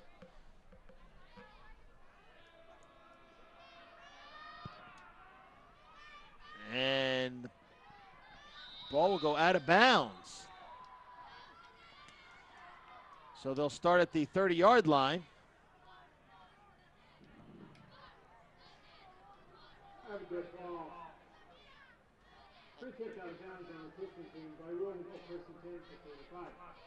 Check that, the 35-yard line.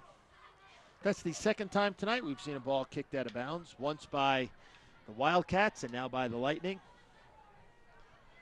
Right now for your Legacy, you're just playing a prevent defense. So I expect cover 2 with 2 safeties in the background just to keep all the wide receivers in front of them and to keep the ball in front. There's Marcus Culhane.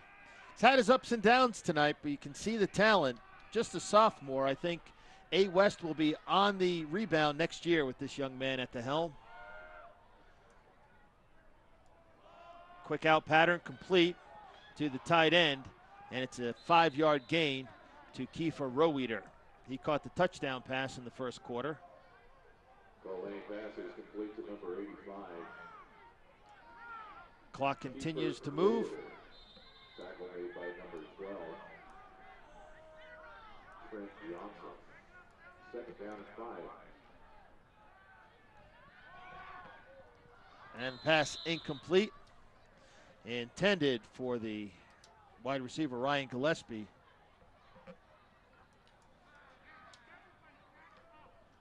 Bill, yet again, we can't talk enough about just the heart and just the play that Arvada West had today, just to stick in this game. It's been a very, very tough season for them. Well, Coach Coons told us, he said the team plays hard. They show up to practice every week expecting to win. They work hard. Just have not had things go their way. But I tell you what, they didn't play like an 0-7 team tonight. As there's a pass complete out to the 50-yard line is Tristan Rios, his first catch of the night. He's just a sophomore. And they'll stop the clock while the chains move. Tristan Rios picks up the first down for the Wildcats. And you know, Bill, that's one of the things that we'll talk about as Culhane spikes the ball to stop the clock. You know, one of the biggest things overall that Arvada West has is, as you look at their roster, again, you know, Rios on the catch there, he's a sophomore. You have Culhane, who's also a sophomore. Many of these guys are sophomores or juniors, so it's just a real young team, but just another year of maturity for Culhane, another year of maturity for a lot of these guys. You know, you're going to lose Petrie, who's your senior running back, but, you know, you're going to get another year under the belt. And so definitely this team will be back. Petrie running hard down to the 35-yard line, where he's tackled. As getting some playing time is Drew Hebel. Number 2, Jesse Petrie. Tackled by number 22, Drew Hebel. And we're just going to look at a replay of this play as Culhane throws the ball to the outside, to the flat, to Petrie, who takes a nice hit, takes a nice lick and gets the ball down to the 35-yard line. And as we were aware of the replay, Culhane took the snap and spiked it to the ground just to stop the clock with 24 seconds left to go in this game. Well, we'll see if the Wildcats can stick one last one in the end zone. Second down and 10, ball at the 35 of Legacy. Marcus Culhane. Out pattern, incomplete. He was looking for Carter McCluskey. You know, the one thing, yeah, excuse me, Bill, but you know the one thing I like about what Arvada West is doing is that even though they're down by 21, the coaches have not stopped coaching. Still coaching up Culhane, still coaching up their wide receivers, you know. This is where the ball should have went. There's Hendrickson flexing his right arm. He's banged up a little bit. Can barely fit his name on the back of his jersey. It's a big boy. Big boy needs a big name. If he was a skinny guy, he wouldn't be able to fit the name on there. Here's Petrie, cuts it inside, spins to the 25-yard line and gets another Arvada West first down. 9 seconds left. Let's see if they throw to the end zone. Well, you know Arvada West has one timeout, so yeah, they're going to use it here. Well, you can get 2 throws to the end zone here. So they're out of timeouts now. And on the opposite side, Bill, looking at Legacy, this is a huge win for them. Again, they were number 28 in the wild card standings at 80%. It was extremely important for them to win this game so that they will pretty much higher their seeding towards the postseason. It's not my birthday, but thank you very much. Well, happy birthday. It must be Don's birthday. That's somebody's birthday. But yet again, Legacy is going to have a huge game next week as they're going to play against Pomona at home. And, you know, this game is going to have a little bit of extra importance because Pomona is one of the top teams in 5A. And so, yet again, if Legacy doesn't win next week, they're going to look back at this game as probably the reason why they clinch a spot in the postseason. So they can perhaps get 2 plays off if they throw to the end zone. Across the middle, deflected away by Garrett Kenny, the linebacker. He has played a solid game as usual. And now with 6 seconds left, see if they throw to the end zone here. All right, yes, I have a text message. My mom sent me one saying, love you all, so. Your mom's sending text messages. Doesn't she know you're working? Oh, she should. There's a flag on the play, illegal procedure on the Wildcats. But you know what, anytime, even if you are working, you know, a message from your mom is always important. And so, Mom, on air, I love you too. Oh, defense offside. My mistake. Yeah, defense. And I know your dad is named John Adams, a very presidential name. Yes, yes, yes. And your mom's first name? Verlene. That's right. Verlene Adams. I've met both your parents a couple of times.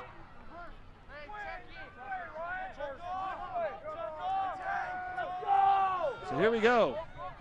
5 seconds left. Let's go, Wildcats. Throw to the end zone. See if you can get a score here to close it out. That's what he's doing, lofting it deep. Incomplete with 0.3 seconds left, so they'll get another shot. That pass was intended for Carter McCluskey, who was also a quarterback.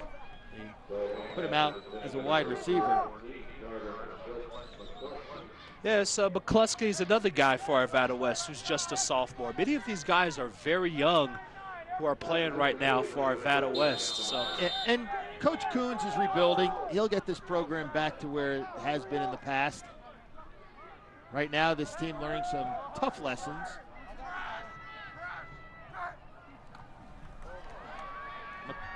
And there's the way the game ends as Culhane goes down. A swarm of white jerseys. Yurko was there for the Lightning. Also Reed and Blasco. And that'll do it. Our final score from North Area Athletic Complex. Legacy 28 and Arvada West 7. A West, they dropped to 0-8 on the year. And their next game, their last game of the season, they will try to get off the schneid as they take on Boulder at Rec Field in Boulder. And then the Legacy Lightning, their playoff hopes still alive, They run their record to 4-4. Next up, a home game at Adams 12 North Stadium against Pomona, and that is next Thursday night. So Justin, overall, wasn't maybe the prettiest win, but an efficient win and an important one for Legacy. Well, anytime you get to the latter part of the season, beauty points don't matter. It doesn't matter about how much you win by, as we see great sportsmanship by both teams. Looks like a Stanley Cup playoff series. A very long line. That is if you had, 50 guys on a hockey team. Exactly. But again, good sportsmanship. And this was a very clean played game. Very clean played game on both ends. A very highly contested game. Again, you had Arvada West, who came into this game desperate for a win. And they played like were desperate for one, and they played like so. And on senior night, they gave everything that they had, just didn't have enough talent to get over the hump to beat Legacy. And for Legacy, yet again, as we look at Coach Voorhees, as he gets his troops together in a circle, it's just very important that they just win this game. They improved their record to 4-4. They're going to improve on their wild card standing. So, they have a tough matchup next week against Pomona, but it'll be interesting to see how they do against them and where they will find out, or where they will end up at the end of the season in the wild card standings. And there's Wayne Voorhees in the middle of his team. In our post-game show, we'll try to grab a few comments from the coach and one of the players of the game. And we'll also have the halftime stat, or the final stats, and I actually have them right here. The final stats for the running yards total, 143 rushing yards for Legacy. And I'm getting some direction in my headset, Justin. Yeah, we're just waiting for I'm a little lost here. We're a little lost. Okay, so we'll get to the stats later. Coming up next, our post-game report. Again, the final score, Legacy 28 and A West 7.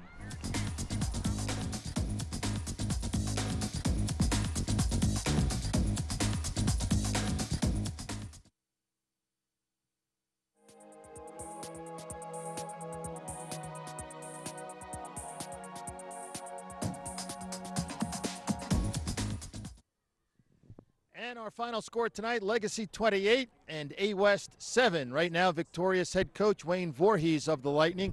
And coach didn't look very good the opening drive. A West went down the field 80 yards and scored, but it seemed like your team settled in after that. They did. They kept us off balance, and the one thing we knew going in is they're a good football team, and their record doesn't show how good of a team they are. They had a brutal schedule, and they've been moving the ball pretty easily, so we knew we needed to ratchet it down a little bit.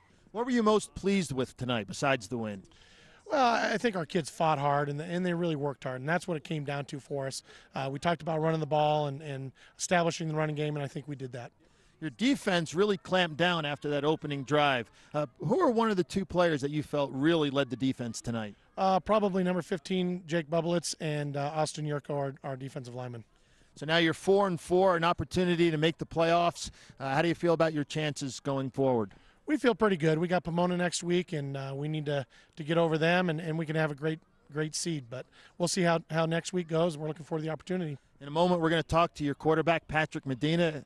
Tell us about his play tonight, your thoughts. He's really came a long ways over the past 7 weeks, and I'm proud of him and the things that he did. And made a lot of good decisions tonight. There's a few that he needs to keep working on, but he's a junior in high school, and he makes those. But like I say, he did a great job, I thought. Well, Al McGuire used to say the best thing about a freshman he becomes a sophomore. I guess in this case for you, the best thing about Patrick now is he becomes a senior next year. Exactly, and he's got a great experience under his belt now, and like I say, he's playing real well. He's making good choices. Well, Coach Voorhees, thanks for your time. Keep up the good work, and congratulations. Take care.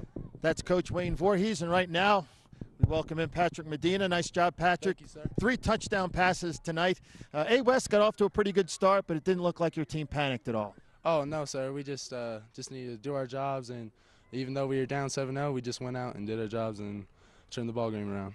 The key play perhaps tonight was the crossing pattern to Cameron McWee that pretty much put the game away for you guys. Take us through that play, what you saw and how it was designed. It's a Z middle screen, and it's pretty much I just drop back, sell it like they're going to sack me, and then I just throw it to him across the middle, and he's gone. He's fast.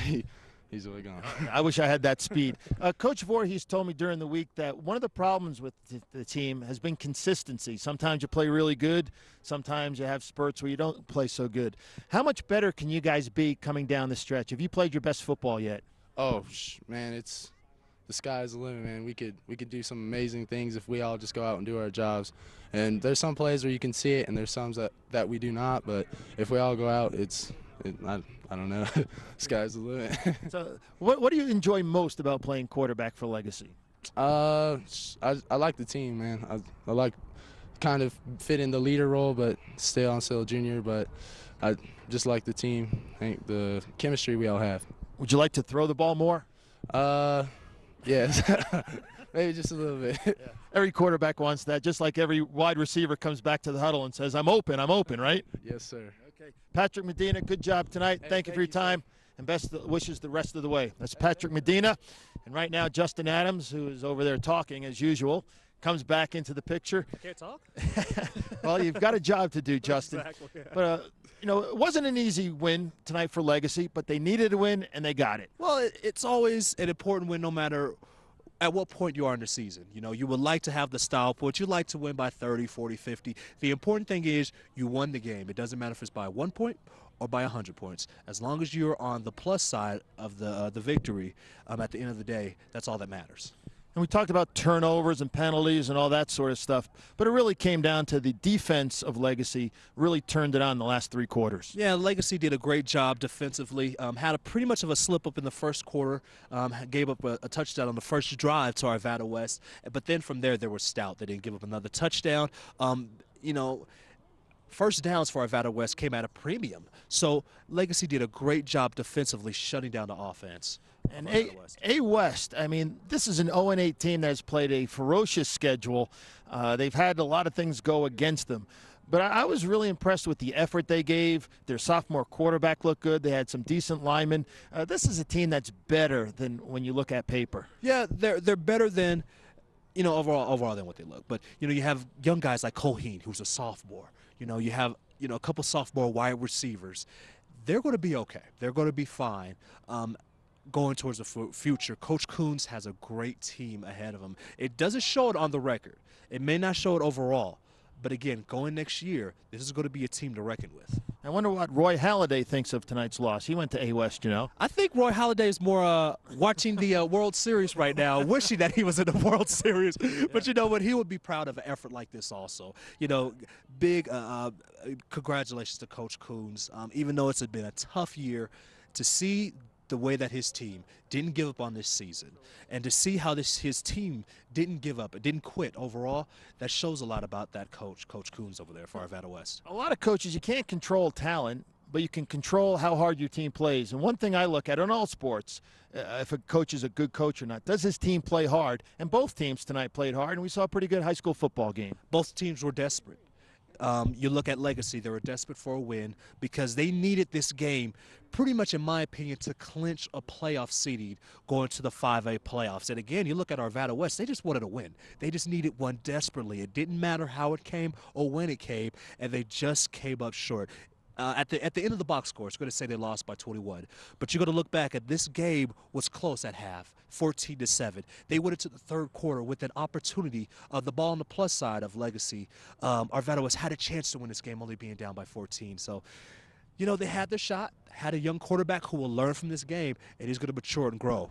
This may be a very unfair question since you went to CU, but how do you think the Buffs will fare against Oregon? You know what? I think it will be I'll put it this way. If this game is anywhere as close as it was today, I will be happy with it. Well, that'll do it from the North Area Athletic Complex. For Justin Adams, Don Apodaca, our stat man, Victor Seif, our director, and the entire Channel 8 crew, I'm Bill Rogan. Again, the final score tonight, Legacy 28, A West 7. Thanks for watching. Good night.